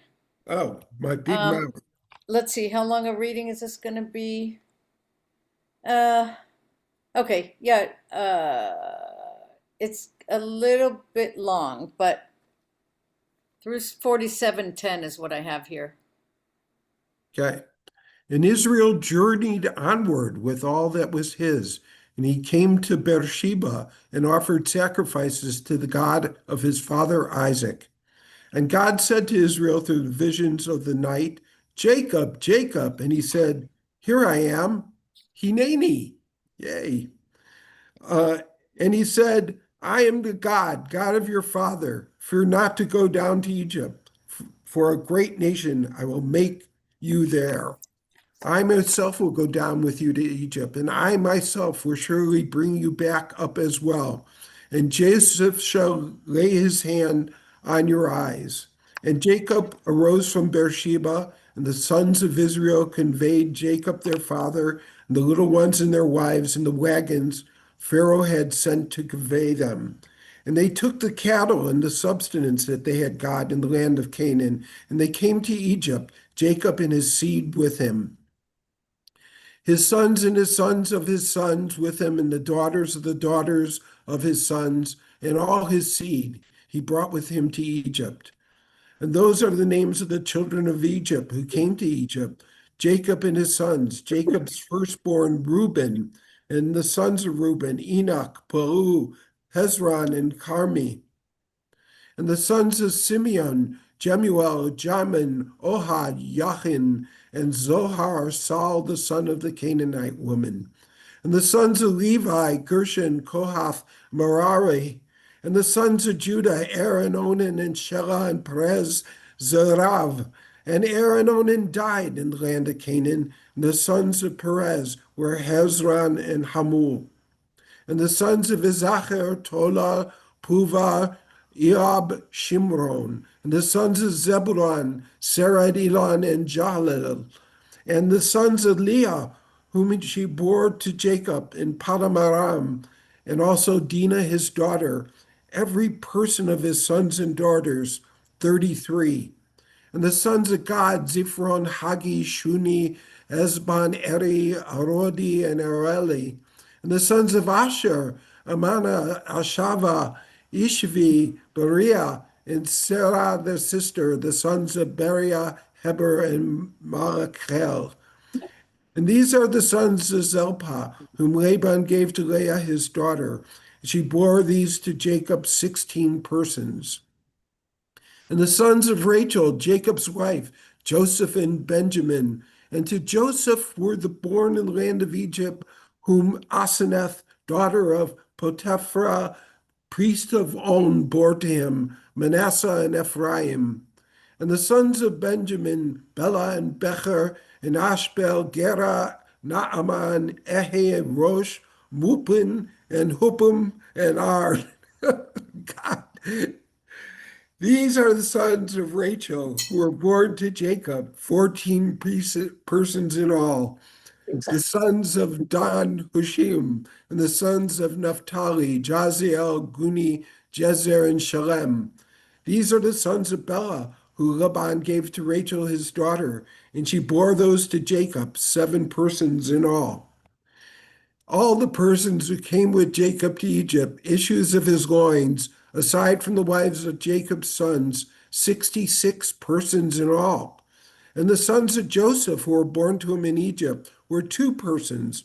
All the persons of the household of Jacob coming to Egypt were 70. And Judah had said before him to show him the way to Goshen, and they came to the land of Goshen. And Joseph harnessed his chariot and went up to meet Israel, his father, in Goshen. And he appeared before him and fell on his neck, and he wept on his neck a long while. And Israel said to Joseph, I may die now after seeing your face, for you are still alive. And Joseph said to his brothers and to his father's household, let me go up and tell Pharaoh, let me say to him, my brothers and my father's household, that you're in the way land of Canaan have come to me. And the men are shepherds, for they have always been handlers of livestock, and their sheep and their cattle and all of theirs they have brought. And so when Pharaoh calls for you and says, what is it you do? You shall say, your servants have been handlers of livestock from our youth until now, and we and our fathers as well, that you may dwell in the land of Goshen, for every shepherd is abhorrent to Egypt. And Joseph came and told Pharaoh, and he said, my father and brothers and their flocks and their cattle and all that is theirs have come from the land of Canaan, and they are in the land of Goshen. And from the pick of his brothers he took 5 men and presented them to Pharaoh. And Pharaoh said to his brothers, what is it you do? And they said to Pharaoh, your servants are shepherds, we and our fathers as well.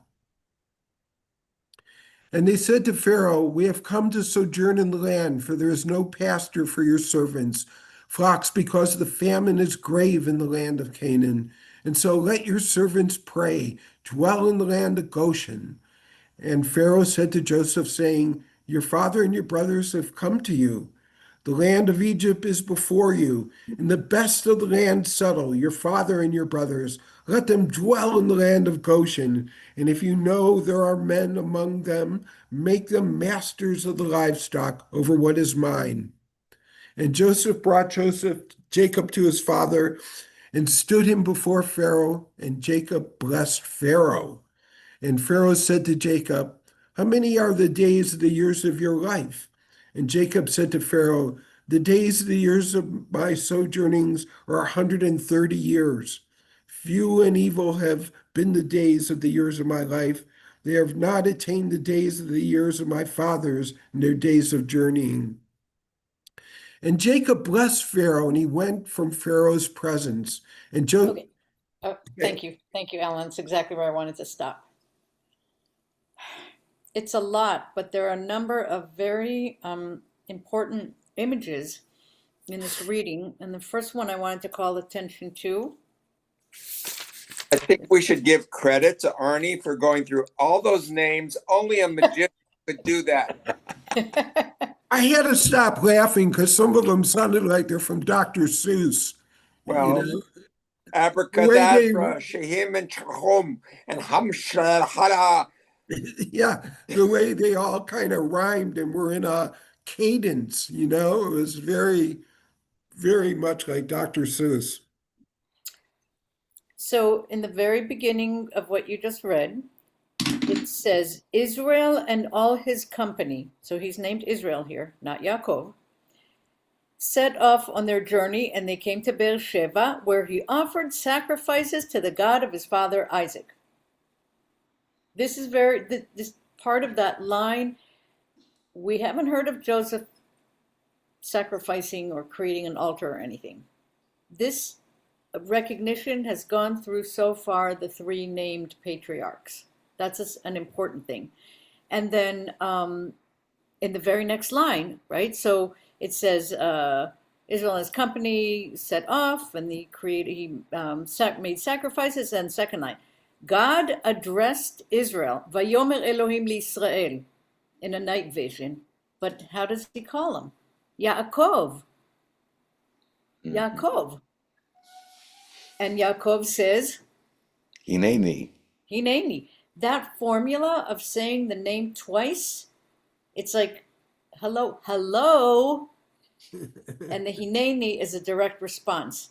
And this is not something we've seen attributed in any way to Yosef.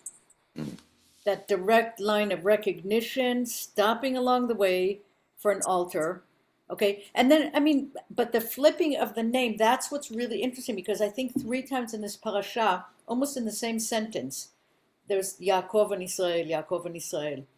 And this is a very important transition. That's why I think it's recognized as a very important transition. Okay, Yehuda.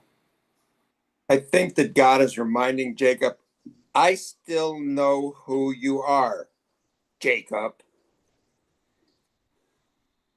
The mission, I really separate. The name Israel is the mission. And that mission really overrides everything else, but it doesn't mean there aren't humans behind it all.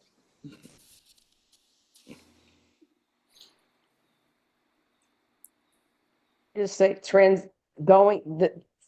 this is a transitional period, the going down. This is the exact tipping point of when we go from the family of Jacob, son of Isaac, son of Abraham, the 70 people, to what is going to become the nation later known as Israel. So yeah, it's a heavy duty symbolism right there, I think. And I think flipping the names back and forth like that is a big what's the word? Neon sign for that important moment.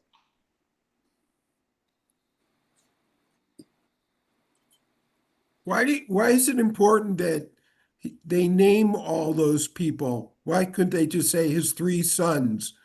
You know, it's like not like we remember any of these people. You know, they're not mentioned again or anything.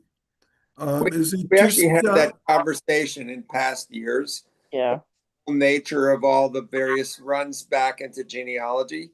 And I think we sort of all came up with something to the effect of it makes it all real. You know, that these were real people and they had names and they're recognized because their names are written. Now, of course, the women aren't there for the most part. And we have struggled all along with the women aren't really written. They're not named that often. And when they are, they shine. Like Pua and Shifra, you know, saving Moses. But still, these are real people and they've come from real families. And there's a genealogy that's associated. Considering there's magical realism going on also at the same time. yeah. It's But it interesting. also, when in the very last lines that you just read, when Pharaoh basically asks Yitzchak, Isaac, Yaakov, Jacob. I'm sorry, it's really hard for me. The names don't mean anything to me in English. I have to say them in Hebrew. Pharaoh asks Jacob, basically, how old are you? You know, it could be just one father talking to another. So, how old are you? But he says, how many are the years? How many years have you lived? And Jacob, the span of my life is 130. Few and miserable have been the days of the years of my life. They have not attained to the length of the days of the years of my fathers when they were alive. This is very, it's very human. Like one person to another, one father to another, one possible leader to another. He's saying they have not been good. But in the Jewish tradition, as we've learned earlier from Abraham's need and desire at a high cost to buy a burial plot, there's something going on here also where Jacob's life cannot reach an end unless he dies in the presence of his son, so his son can have the honor of closing his eyes after death. That is, I think, in line 4 or something early on. But it ties. It's he has the length of days enough to gain wisdom, but the heartache doesn't go away. But what can reconcile? What can mitigate that is reconciling and being in the presence, dying in the presence of his son. And I think that's very significant. We we are introduced to a pharaoh here that has qualities that can be more connected to the people that he has invited and then given good land to. And then later, we find out that that is not the same Pharaoh who did not see the Israelites favorably, right? There arose a Pharaoh who did not recognize Joseph. And that recognition, there's something very unifying in the story here that's bringing it down to a very personal level. And I like that there's something there. Jacob is saying there are some things you won't understand until you've lived a long enough life. And a long enough life will not overcome some of the heartaches that you've had along the way. Alan? A couple of thoughts. One about the genealogies. I thought it was telling that there were a few daughters mentioned, but way more sons. And maybe it's something, some sort of commentary on the, I don't know, the place of sons in the culture at the time. But it seemed that it was, there were, one or two daughters for every 5 or 6 sons that were mentioned in the genealogies. And also, how many names have not really been carried on in history? Because I know the one that caught Arnie was Muppim and Huppim. And I don't know of any kids named Muppim and Huppim anymore. It's just one of those that, they get the one mention and that's it. They're not carried on. But maybe it's a coming trend. Excuse me? Maybe it's a coming trend. That's right.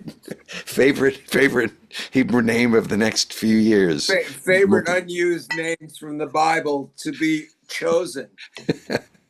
But the thought that occurred to me in terms of time, because you mentioned the years of how Pharaoh asked how many days of the years of your life have been. There's another time period that's mentioned when Joseph is telling his brothers, you have to go home, bring dad back and everybody else because there's 5 more years of famine. And does that open up the possibility that after those 5 years, they expected to go back and didn't know that there's going to be 400 years before they're going to be able to go back? Because that's the only time period that's mentioned there. And even in the appearance of God to Jacob at the altar there, he just says, I am going to lead you down to Egypt and lead you back up out of Egypt, but doesn't put a time frame on it. I think the 5-year mention is directly tied to the dream that got Joseph his credibility in the eyes of Pharaoh. Granted that humans have no ability to predict the future. You could predict, but you know, most of the time you'll be wrong. So attributing a quality, Pharaoh attributing a quality to Joseph that goes to his head. Because again, my campaign this year, I'm not really granting Joseph a lot of the goodness that we read into his story. I think if he is to be looked at as a human, then we know what happens to people when they are given a lot of power. What do we say about power? Power corrupts, and absolute power corrupts absolutely. Yeah. And if we are to see in our ancestors the story of us, then I give him no immunity for that. And that's why I'm not granting him, it's all around us. I mean, I apologize for this. I'm not going to get political, but I want to say that the Israelites, who you could call Israelis, or you could call Bnei Israel, or you could call whatever you call them, are not immune from any of these foibles of being human. And we are seeing it incredibly clearly today, and tied into the story. What have we not learned here? I mean, we know that in that small piece of land called the country of Israel, we know who's in power. And right now it's even clearer. Even among the Jews, we know who's holding the reins of power. And what are they doing with it? It is a time of corruption like it's never been seen before. So, good reminder, the power does corrupt. Marilyn fell out and she's not able to get in, is what she just texted. So, having trouble getting back on, but she has the link, so maybe she can just try. I'll resend it to her. Okay, Arnie, and then I'm reading what Matan put in the chat as well.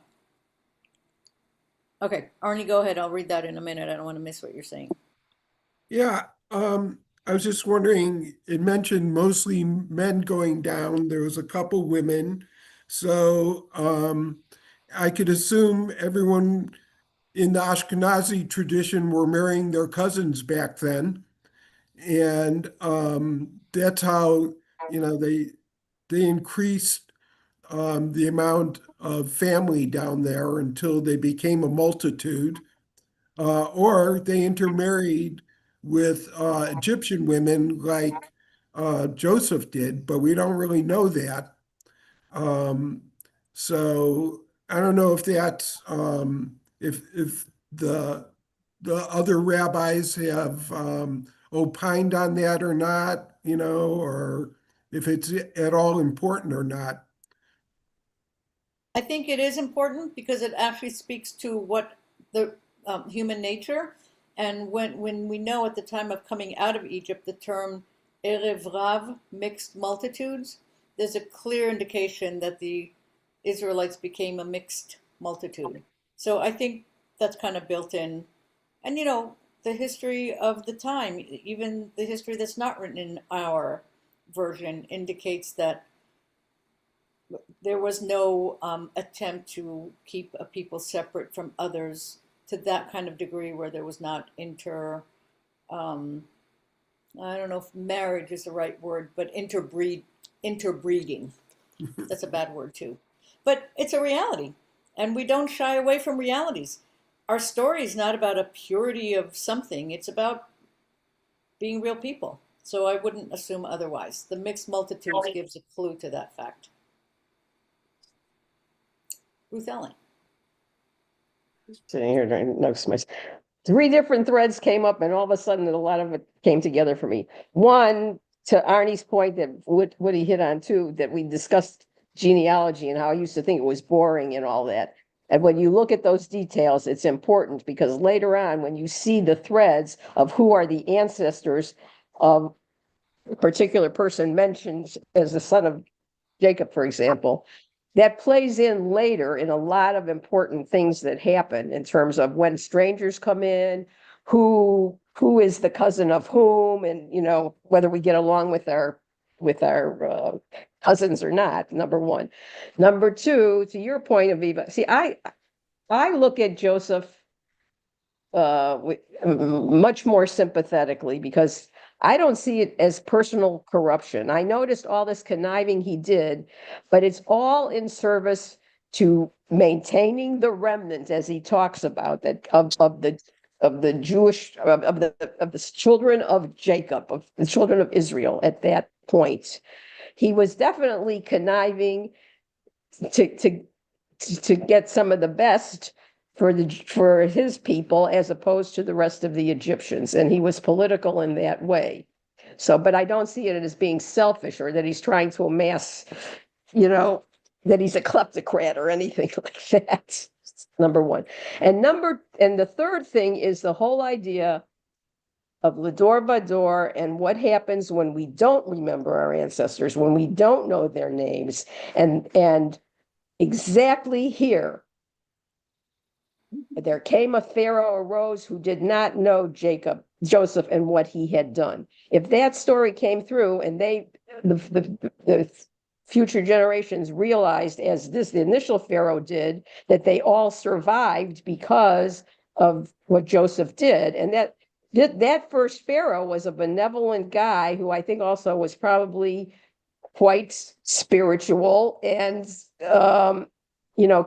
had the wherewithal to deserve to be Pharaoh because he recognized the knowledge that he needed when it appeared before him, and he didn't succumb to general self-aggrandizement and ego, And if we look over the whole arc of this, we see what the result is when people forget to this day and never forget this, never forget that. And most of the trouble in the world comes from people having amnesia or not recognizing that they as an individual are part of a longer thread that has led to this point.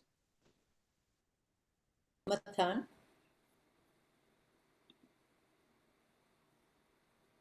Oh, Matan, you are muted, but I saw your hand up. Okay, I didn't hear it. I didn't hear it was my turn. Well, you got to remember that the Joseph's Pharaoh owed some gratitude to Joseph because he had really kind of saved the country, but the king that was to come that did not know Joseph didn't know nothing to Joseph. So, what have you done for me lately? I think that's pretty easy to explain. I know that a lot of historians say, well, there was an invasion of Egypt by a Semitic people and this and that, but I think it's much simpler than that. I want to agree. There's a simplicity here because as we read the end of the chapter, we see what happened to the Egyptians, right? Something happened to the Egyptians that was very, very significant, and that we see in politics to this day. Controlling of resources is a very dangerous thing. When all the resources are held in a very small amount of hands, think oligarchs maybe, or tech giants maybe, that what happens is strife in the population, and then the population starts to fight itself. That's the real power. You grab what you can, and then the people whom you grabbed it from don't fight you, they fight each other. That's real power. And, we see the beginning of that in the last few lines, because we're making pretty good headway. We only have a few lines to finish, and then we can talk about it all. But there's so much that's happening in this parashah that it's worth moving through it, because the move from being a family to the seed of a nation, while simultaneously the greatest, wealthiest nation of its time and place, goes in a different direction that causes, strife there. And it's very, oh, Matan is leaving. Too bad. Bye, Matan, if he hasn't left yet. This is very significant, and this is very real. This is where I feel like we really do read Torah in our day. Can we find some parallels? They're plentiful here. Like, you don't have to even dig. Anyhow, if anyone's interested in reading to the end, we'll read, and then we'll have everything's open. Anybody?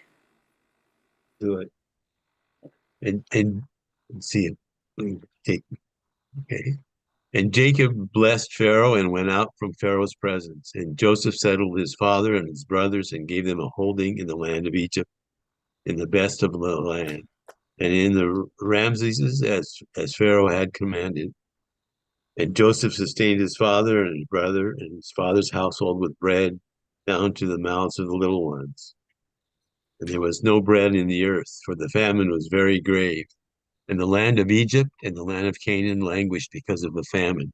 And Joseph collected all the silver to be found in the land of Egypt and in the land of Canaan in return for the provisions they were buying. And Joseph brought the silver to the house of Pharaoh. And the silver of the land of Egypt and the land of Canaan ran out, and all Egypt came to Joseph, saying, "Let us have bread, for why should we die before your eyes? For the silver is gone." And Joseph said, "Let me have your livestock, that I may give you return for your livestock if the silver is gone." And they brought their livestock to Joseph, and he gave them bread, in return for the horses and the stocks of sheep and the stocks of cattle and donkeys, and he carried them forward with bread in return for all of their livestock that year. And that year ran out, and they came to him next year and said to him, we shall not conceal from my lord that the silver has run out, and the animal stocks are my lord's, and nothing is left for our lord, and our carcasses in our farmland. Why should we die before your eyes? Both we and our farmland take possession of us and our farmland in return for bread. And we with our farmland will be slaves to Pharaoh and give us seed that we may live and not die, and that the farmland not turn to desert. And Joseph took possession of all of the farmland of Egypt for Pharaoh. For each Egyptian sold his field, and the famine was harsh upon them. The land became Pharaoh's. And the people he moved town by town from one end of the border of Egypt to the other. Only the farmland of the priests he did not take in possessions. For the priests had a fixed allotment from Pharaoh, and they ate from their allotment that Pharaoh had given it. Therefore they did not sell their farmland. Joseph said to the people, look, I have taken possession of you this day with your farmland for Pharaoh. Here is seed for you, and sow the land. And when the harvest come, you shall have a fifth to Pharaoh, and 4 parts shall be yours, for seeding the field and for your food, for those in your households, and for your little ones to eat. They said, you have said we have kept us alive. May we find favor in the eyes of our Lord in being Pharaoh's slaves. And Joseph made it fixed law to this day over the farmland of Egypt, and that Pharaoh should have a fifth. Only the farmland of the priests, it alone did not become Pharaoh. And Israel dwelt in the land of Egypt and the land of Goshen, and they took holdings in it, and were fruitful and multiplied greatly. Concentration of wealth. The beginning of feudalism. First scalping of it after a natural disaster. Absolute Recorded. embarrassment. Very important what Ruth Ellen just said. Again, it goes back to that argument of what a natural disaster in insurance terms is called an act of God. But how humans handle things in the aftermath, that is not an act of God. And leaning into and hiding behind God to justify inequality after a natural disaster, that's totally in the human realm.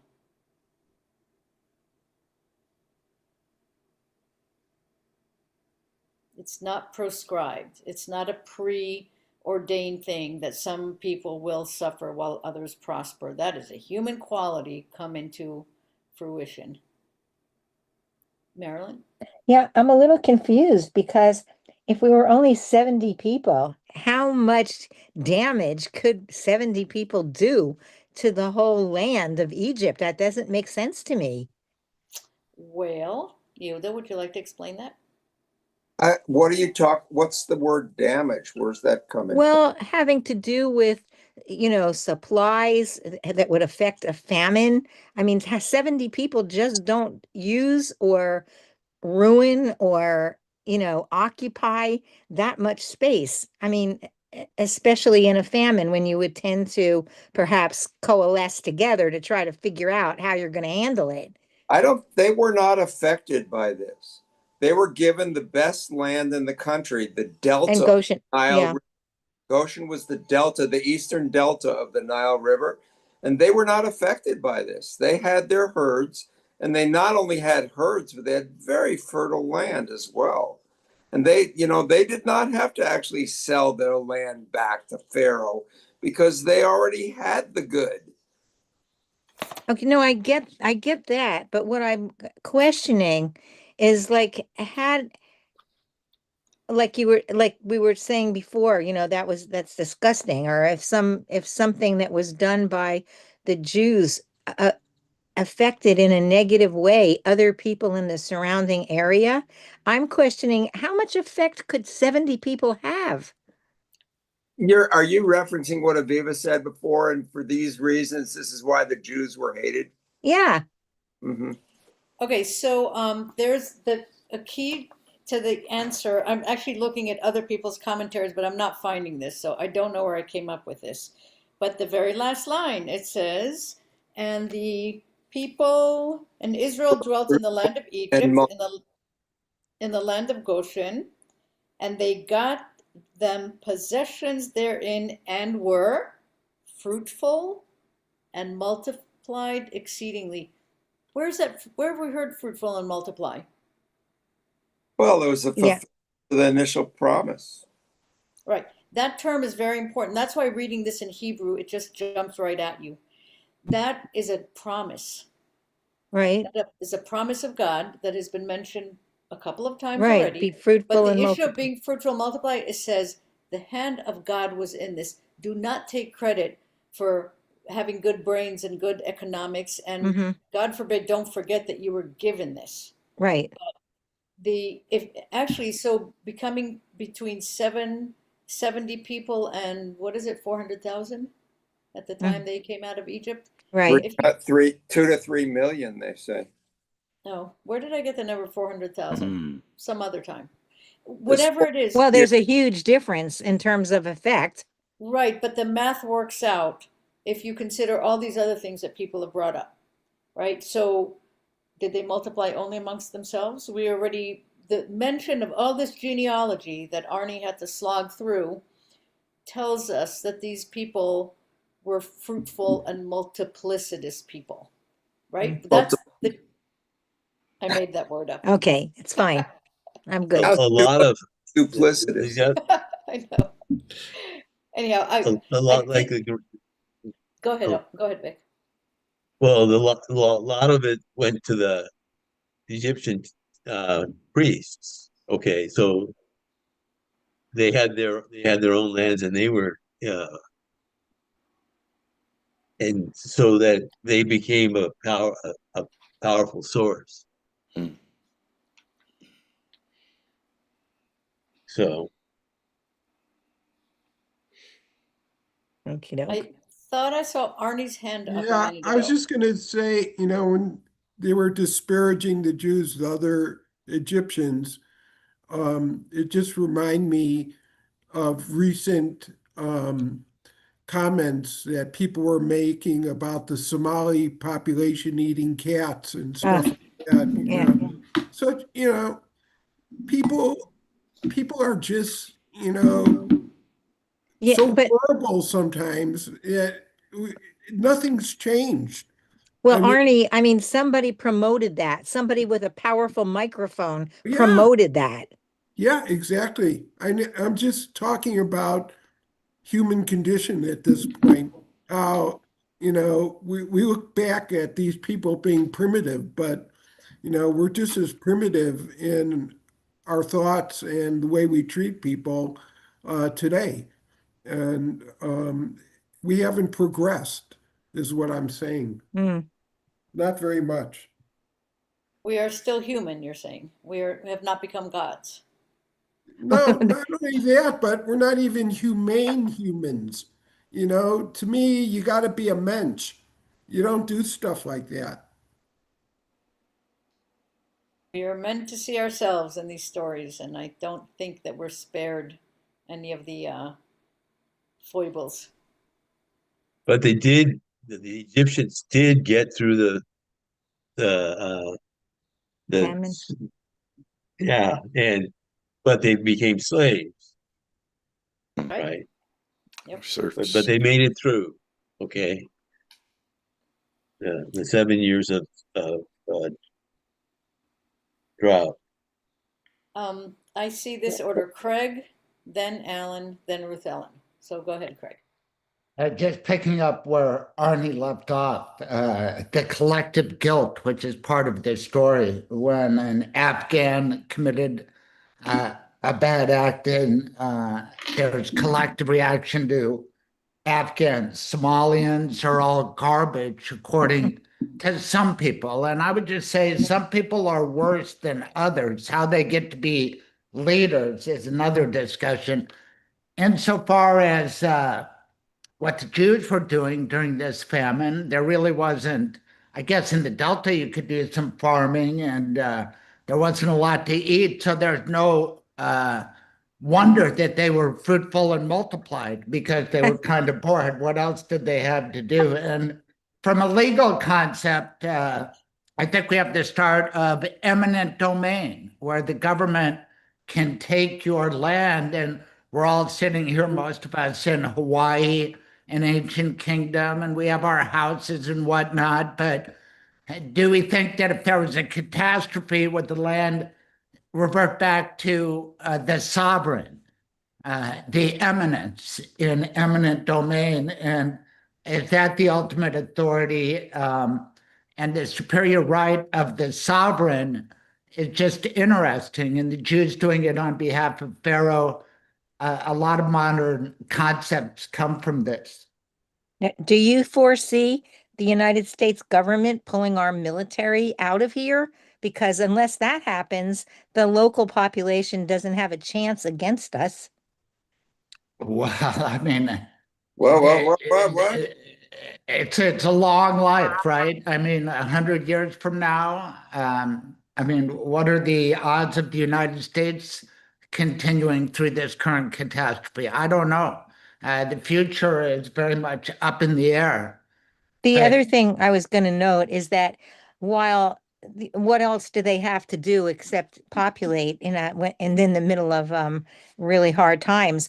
As your health declines, so does perhaps your ability to, even get pregnant. right, yes. Alan? I think the role of economics that comes out in that last few lines or the last portion of the parashah, I think is significant and something to try to understand whether it was part of the plan all along. Because I think I remember when Joseph first interpreted the dreams for Pharaoh, the interpretation that we seem to have as a group was Pharaoh thought this is going to be a good thing because he could put this guy in charge, and if he fails, it's not my fault, and if he succeeds, I'm going to do pretty well. It'll cement his place in power.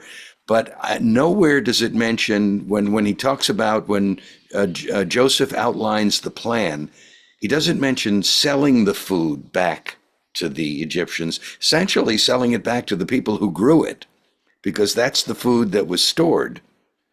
And it was an interesting economic choice to say, no, we've got all this food and we have plenty for everybody, but you're going to have to pay for it. And they wind up paying for it with giving up their land because they don't have any silver left, as the text says. Not a lot of responsibility of the rulers to keep the people in a good place. It's, that's, if there's anything that's glaring, that's it. No responsibility on the ruler's part at all. I think the thing that's glaring is they obviously needed more silvermen back then. So there's a line, it's in 47. There's a transition between line 14 and 15. You don't need to pull it up, Alan. I can just read it. I got a good translation. Joseph now collected all the silver found in the land of Egypt and Canaan as payment for the grain that the people were buying, and Joseph brought that silver into Pharaoh's palace. When the silver, there's a line I'm looking for. I thought it was here. It's something about there was so much the kids had enough to play with, and it's not, I'm sorry, I'm going to defer to someone else till I find it again. Sounds like Midrash. Yeah, that's right. No, it's not Midrash. I just read it in my Hertz, and now I'm Yeah, looking at line my 47 other. at all, so. Okay, here we go. So I'm sorry, it's the transition between line 12 and 13. Didn't I just read line 12? Hold on. No, I didn't. Okay. And Joseph also provided food for his father and his brothers and all his father's household according to the number of their children. So Lefi Hataf, there was, it's an indication of plenty, right? It's not like I'll give you your share and you figure out how to stretch it. They were in advance given enough for the offspring. Mm-hmm. Whereas the Egyptians, the next line it says, at this time no food was to be had in the entire land. Right after that mention, no food in the entire land, for the famine bore down very heavily. The land of Egypt and the land of Canaan languished on account of the famine. And what does Joseph do? Joseph now collected all the silver found in the lands of Egypt and Canaan as payment for the grain that the people were buying. What grain? The grain that was stored in the granaries. You see how the beginnings of hate could take seed here? I mean, it's pretty clear to me. The kids had enough. The children who would become the Bnei Israel, who are still the Ivrim now, the people who came from elsewhere, the Ivrim down in Egypt, they seem to have plenty. Their kids had enough, have enough to walk around eating, and the Egyptians have to sell everything. This is the beginning of the seeds of where the story will lead.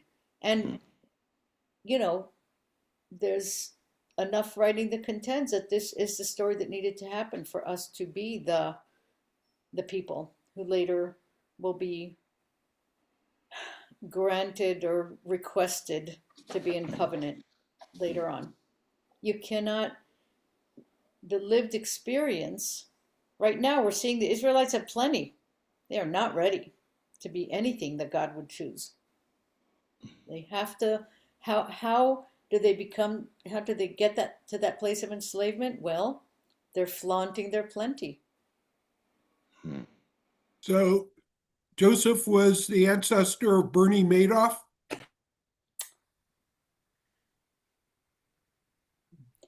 No, I'm going to take exception to that because I don't think, other than us being introduced to Joseph as being young and innocent and a favorite son. Let's not forget the favorite son status builds up an ego. He had a swollen head early on, and that could have gone very many different ways, but he is not gaining, he's not building his personal store of gold. But it is a Ponzi scheme. I mean, it's like the original Ponzi scheme. Well, he's not swindling. He's not swindling them. They're getting something in return for. It's just that they're having to give up their livelihood or their property. Where I think it's maybe crossing into that territory is that these are the people who grew that grain, who are now having to pay the government, basically pay us a tax, a tariff, to get their grain back so that they can survive. Because they were required to bring that grain to these storehouses that Joseph's plan said we were going to build and have everywhere available so that the grain would be available when the famine takes place.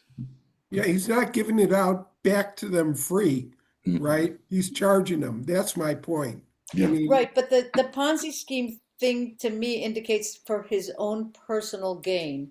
And that's where I just don't see it. I don't see his own personal gain. Ego, yes. But there's no, like, he's not the one who will build a golden calf with it. He's not self-aggrandizing himself with the gold and silver. okay. And it seems like he couldn't rise any higher. See, he couldn't rise any higher because he's second only to Pharaoh.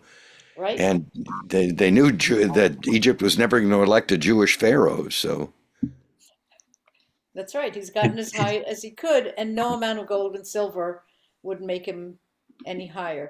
He was not striving to be godlike. It's the beginning of feudalism.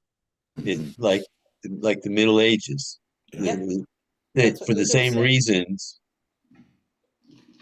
it goes that way. Ruth Ellen, the Economist, what would you like to add to that? Well, yes, I was thinking that overall we're I'm not blaming anybody because I did the same thing. We need a cultural anthropologist here or something, or a historian. The Torah, as Rabbi Daniel always said, it's not a history book, and it's not a medical book. But I don't remember. I'm getting a little confused by all of this because we get the impression that Pharaoh is controlling everything, and yet now here we have the notion of private property. We didn't have that. So then getting into the details of what's between the lines, it's now unclear to me whether only within Pharaoh's household and realm, which wasn't all of Egypt, apparently, obviously maybe he took taxes, did they know of Joseph's plan? These other people were going along their merry way, and they didn't know there were going to be 5 more years of famine. Now, to that degree, that Joseph, on behalf of the Pharaoh and the Pharaoh's whole entourage, took advantage of that fact so that they could build up these stores. I'm not 100% sure that all the people now buying it were the ones who were filling up the warehouses altogether, number one. So that's number one. So instead of doing the charitable thing, they're taking advantage of the situation, just like selling plywood for $100 a sheet after when a hurricane's coming, So, but so then you really kind of get into the whole idea of what it takes to survive. And so these people were doing what they had to do to survive. And then I also get frustrated again, because actually it started with this Torah studying with you, Aviva, that the way the word slave is translated from what it means in the Bible, everybody misuses it. I want to write to Bill Maher because the Old Testament talking about slave. It wasn't that kind of thing. It was more an economic transaction. Now, whether because of war or famine or people, and people in a lesser position, and some of it might just even come down to luck, benefit when others don't have anything and they're doing what they need to do to survive. Being a martyr all the time doesn't, if you don't live to tell the tale, so to speak, or procreate, what good is all your high moral background? So parents are going to do what they need to do to feed their children to a large degree, and that's what was going on. So whether it was morally right to take total advantage of that, that's a separate question. But I think we're getting into trouble with all of this because we're bringing in the modern economic system that we're used to, and I don't. I'm only bringing that up to explain my understanding that power, economic power in this case, which is part of what we're talking about, the power is not just that one person holds the resources of life. The real power is that you can cause people to start to fight each other. That's the powers over people. That's the ultimate story. That's the story for all time that's happening. When you can cause people to fight each other, you can just sit and watch. Nothing's going to happen to you. You blame this one, and then you blame that one, and then another spat comes out and you blame this one, and you can just sit there and just like a guiding marionettes, pulling the strings, and you're sitting free and easy. We're seeing the beginning of what that actually means to a people. What happens to a people, not what happens to the Pharaoh. He already had plenty. He was a Pharaoh. He didn't lack for anything. What did he need with more of that? The real power is the power to control people. And we see that. Do we not see that in the 2 countries that we talk about when we study Torah? Our own that we live, our lived experience, and the one that resulted as part of the story of wanderings in the desert? It's very clear. When you cause people to fight each other, you have immense power. More than any amount of gold can give you.